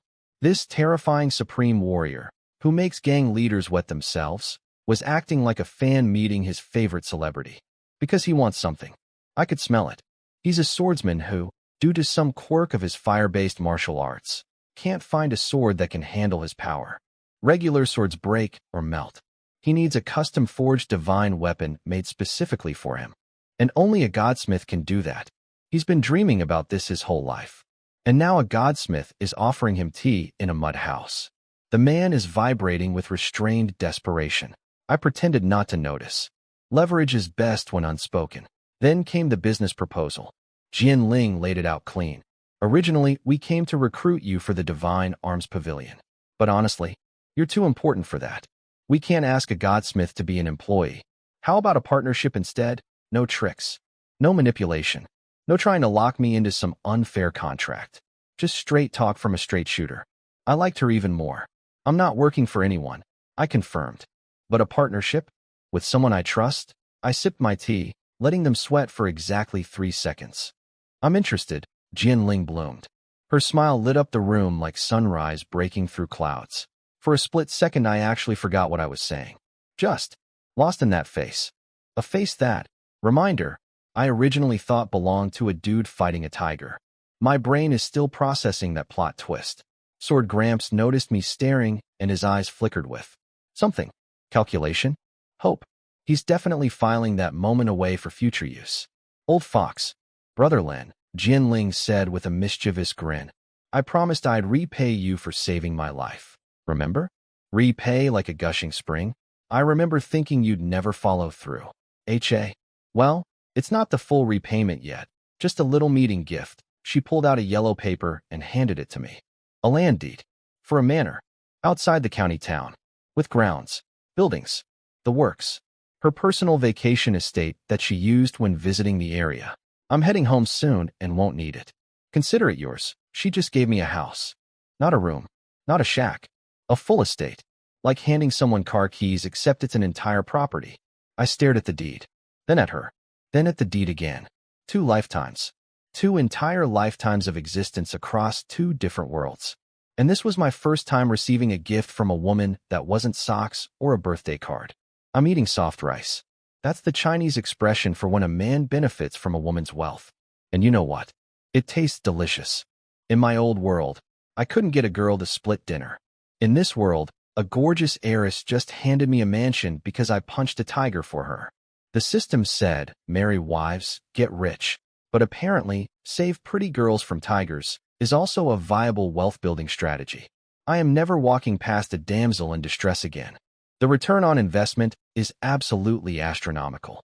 This is too much. I can't accept the whole manor. I said it. I meant it. Mostly. Okay. I wanted the manor, but my conscience was putting up a fight. I saved her from a tiger on impulse. Wasn't expecting payment. Taking a mansion felt like charging someone for holding a door open. Jian Ling's eyes narrowed. Brother Lin, are you saying my life isn't worth 1 estate? Oh no. She pulled the guilt card. The nuclear option of gift-giving. Refuse the present, and you're basically saying her existence has less value than some buildings and dirt. Fine. I'll take it. Good, but I'm not a freeloader. Well, I am. But I'm a freeloader with pride. So I looked at the sword on her hip and had an idea. Your sword. The material is incredible, but whoever forged it did a sloppy job. Let me reforge and refine it for you. Consider it my return gift. Jian Ling's eyes went supernova. A godsmith offering to personally reforge your weapon? That's not a gift. That's a once-in-a-century miracle. Warriors would sell their grandmothers for this opportunity. Entire kingdoms have gone to war over godsmith-forged weapons. And her sword wasn't made from regular metal. It was forged from meteorite iron. Space metal. Alien steel that fell from the sky. Already a premium weapon, but crafted by someone who clearly didn't have the skills to unlock its full potential. Giving me meteorite iron to work with is like giving a master chef Wagyu beef instead of grocery store ground meat. My hands were itching. I'd been stuck forging with recycled hoe heads and basic ore. Now I was getting space metal. Christmas came early. Sword Gramps was trembling with barely contained joy in the corner. His master plan was working. The Godsmith friendship was solidifying before his eyes. If Jianling's sword got the divine treatment today, his personal commission couldn't be far behind. Old fox, patient fox, happy fox. Here's my sword, Brother Lin. I'm in your care. Jianling presented her blade, the azure edge, with both hands, like handing over a baby. Respectful, reverent, no need to be so formal. This is just me having fun with my hands. I asked if she could help with the forge. Expected her to fumble. She's a rich heiress, right? Probably never lit a candle without servants. Wrong. She had that fire roaring in 30 seconds flat. Coal loaded, bellows ready, temperature climbing. Professional level forge management. This girl has skills. She's been roughing it in the martial arts world long enough to learn real survival abilities. Not just fighting, cooking, fire-making, the works. I caught myself staring at her. Soot-smudged cheek, focused eyes, firelight dancing across her face. She looked up and caught me. What? Is my face dirty? She rubbed her cheek with her hand, which only made it worse. Now she had a cute little ash streak across white jade skin. Nope. Clean as can be. Practically glowing. She blushed. Actually blushed. Then immediately pretended she didn't and went back to pumping the bellows with intense concentration. I definitely didn't imagine that. Focus, Lin Fan. You have a space metal sword to reforge. Stop flirting with the billionaire heiress and pick up your hammer. Speaking of which, I'd upgraded my equipment. My new forging hammer was custom-made by yours truly, using the 1000 forge technique. Heavy as sin, perfectly balanced, with a built-in stabilization effect that makes every strike land exactly where I want it. This hammer is itself a masterwork weapon disguised as a tool. I examined Jianling's azure edge carefully. Good base material. Incredible, actually. But the original smith wasted at least half of the meteorite iron's potential. Structural flaws, inefficient metal density, uneven edge geometry. It's like someone built a Ferrari engine and stuck it in a shopping cart. Time to fix that. I asked Jianling about her fighting style, her grip preference, her swing angles, how she distributes weight during combat. A truly personalized weapon needs to match the user like a glove, their body, their habits, their strengths. Only a godsmith can achieve that level of customization. She answered everything precisely. Smart girl. Then I raised my hammer and brought it down. Clang. Not a normal clang. The 1000 forge technique means every single hammer strike sends 1,000 micro-vibrations through the metal. Each vibration compresses the structure tighter, squeezes out impurities, and aligns the molecular grain. One hit from me does the work of 1,000 hits from anyone else. That's why it's called the 1000 forge method. And that's why it's almost impossible to master. Making one hammer blow vibrate 1,000 times requires inhuman precision, perfect force control, and technique so refined it borders on magic. The sound that came out wasn't the harsh clang of metal on metal. It was musical, rhythmic, like an orchestra playing a single perfect note. Each strike resonated through the forge like a song. Jianling forgot to pump the bellows. She was just watching, hypnotized, mouth slightly open, eyes glazed over with wonder. This is what they call turning decay into divine, when a craftsman's skill is so transcendent that the act of creation itself becomes art. The metal transforms under each blow. Impurities rise to the surface and flake away. The blade gets tighter, denser, sharper with every ring of the hammer. I was in the zone, full flow state. Max-level blacksmith brain completely engaged. Every nerve, every muscle, every thought aligned toward one purpose, making this space metal sword the best version of itself. Jianling was supposed to be helping. Instead, she was sitting there watching me like I was the most fascinating thing she'd ever seen, completely mesmerized, borderline enchanted. And somewhere in the back of my mind, a tiny voice whispered, "She's single, she's rich, she's gorgeous, she's powerful, and she's watching you work with literal stars in her eyes. Shut up, brain. We're working." But also noted, while I was at my forge turning space metal into art and definitely not flirting with a billionaire heiress, the Sisui gang was experiencing what I can only describe as a corporate meltdown of biblical proportions. I didn't know any of this at the time, obviously. I was busy hammering meteorite iron while a pretty girl watched. But piecing it together later? Comedy gold. So, Lou Protector and his gang squad came sprinting back to headquarters like their butts were literally on fire. They burst into the vice boss's office and collapsed on the floor in a sweaty, traumatized heap. The vice boss, the short guy with the gorilla arms who'd confidently ordered my capture, looked at his elite team flopping around like dying fish and went, "What happened? Where's the prisoner?" Lou Protector, still gasping for air, face white as a ghost. "Boss, we have a problem." "Problem? What problem?" "He's a farmer. With muscles. I sent you, a peak third-rate fighter, with a whole squad." "What possible problem?" "The farmer is friends with the sword guardian venerable." Silence. "Come again." "The farmer is personal friends with the sword guardian venerable of the divine sword manor, and also their honored VIP guest." The vice boss fell back into his chair like someone cut his strings. Eyes wide, mouth open, brain blue screening. Let me put this in perspective. The Sisui Gang is a county-level operation, a goldfish in a small pond. The Divine Sword Manor is the ocean, an organization so powerful that if they sneeze, gangs like the Sisui Gang cease to exist.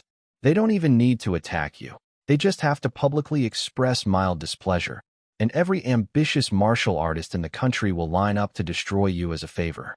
And the vice boss just sent a hit squad to kidnap their VIP's friend in front of their grand elder while he was drinking tea. Is this confirmed?" His voice came out as a croak. "Every single person who was there can confirm. The sword venerable himself said it. To our faces." The vice boss realized something terrible. He ordered this mission. His fingerprints were all over it. When the real boss finds out, the vice boss wouldn't just lose his job, he'd lose his head. Possibly literally. And he was right to be scared, because Lou Protector, who'd already taken his punishment in the form of one terrifying encounter, did exactly what any smart employee does when management makes a catastrophic decision. He went straight to the real boss and snitched. The real boss, Iron Qingfei, Iron Legs Walks on Water, was a semi-retired old man who spent his days playing with his pet bird in a quiet courtyard, living the peaceful life, enjoying his golden years. Zero stress. Lou Protector walked in. Iron Legs smiled pleasantly. Lou Protector explained the situation. Iron Legs' birdcage hit the floor. The bird screamed. He didn't even notice. "Say that again." Lou Protector, trembling. "The vice boss sent us to grab someone who turned out to be the sword venerable's friend and the divine sword manor's honored guest." Wham! An iron leg, literally reinforced with internal martial energy to be hard as metal, kicked Lou Protector across the courtyard so hard he cratered a wall. Blood everywhere. But Lou Protector just picked himself up and knelt back down. He knew this was his punishment. One kick. Done. Survivable for a third-rate warrior. Painful, but he'd live. "Why don't you all just die and save me the trouble?" Iron Legs was screaming. Veins popping. Eyes red. This old man who'd been peacefully retired was having the worst day of his entire life. Because just days ago, the Sword Venerable had asked the Sisui Gang for a small favor, and Iron Legs had personally met him. He'd been bragging about it. "The Great Sword Venerable knows my name.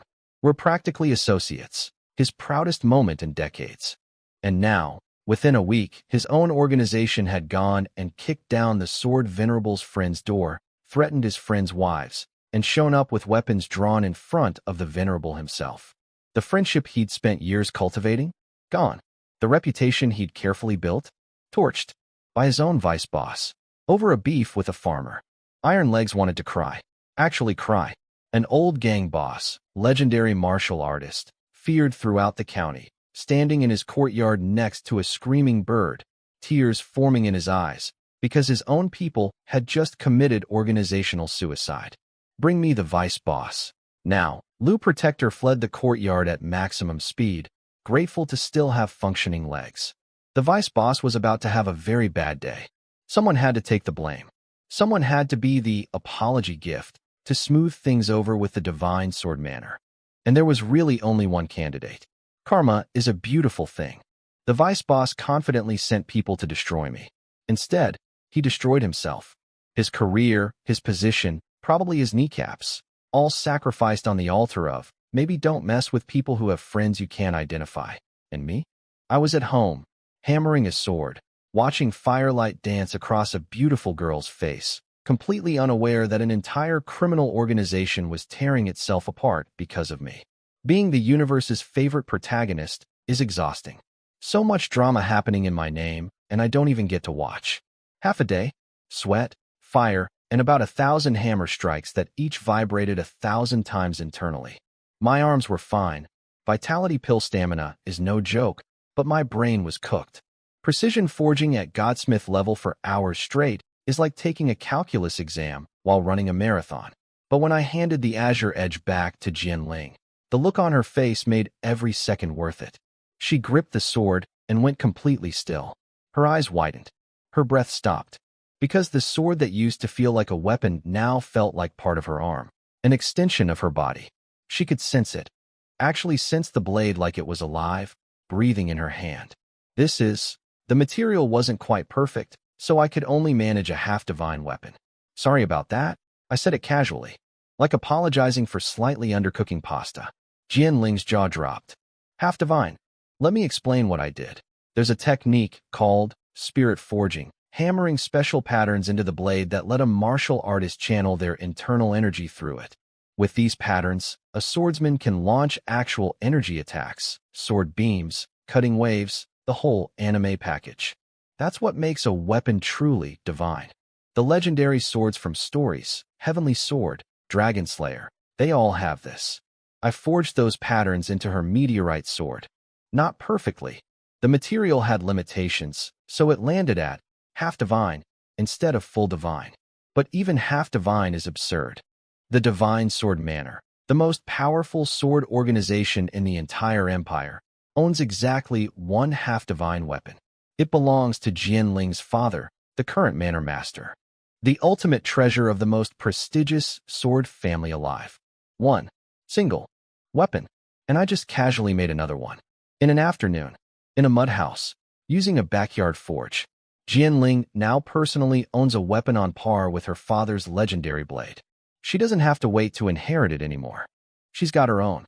At her age, made by a guy she met because he punched a tiger. If she fought that Tiger King again with this sword, she'd slice it in half.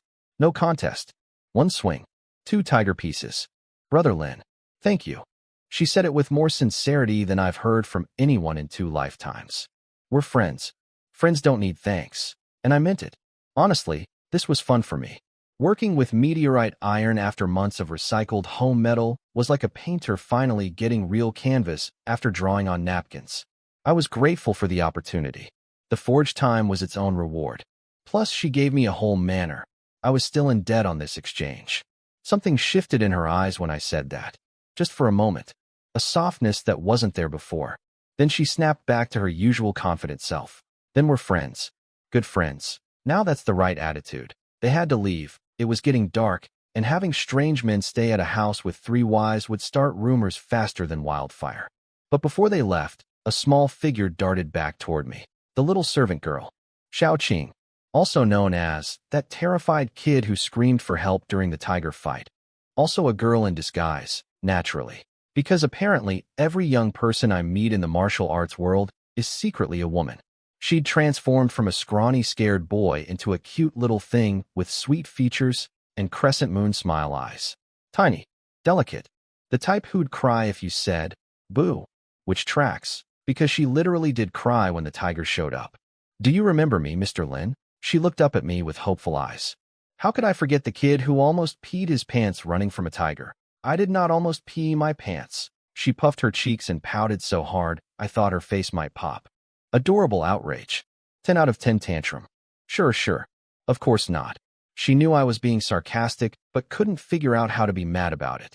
She just huffed, told me her name, said goodbye, and scurried after Jianling with tiny angry steps. Cute kid. Back inside, my 3 wives were sitting around the table in a collective trance. They were staring at the manor deed like it was an alien artifact. They'd processed the math. Their husband spent half a day at the forge. Jianling left looking like she'd won the lottery. And a property deed for an entire estate was sitting on their dinner table. Half a day's work equals 1 mansion. My sword sold for 50 taels, enough for 5 years. That was impressive. But a manor? For an afternoon of hammering? That's not impressive, that's insane. Their understanding of my abilities just jumped from, husband is talented, to, husband might be the most valuable person alive. I could see the awe on their faces. And behind the awe, something else, gratitude, disbelief. how did we get so lucky expression. For days ago, they were heading to a brothel.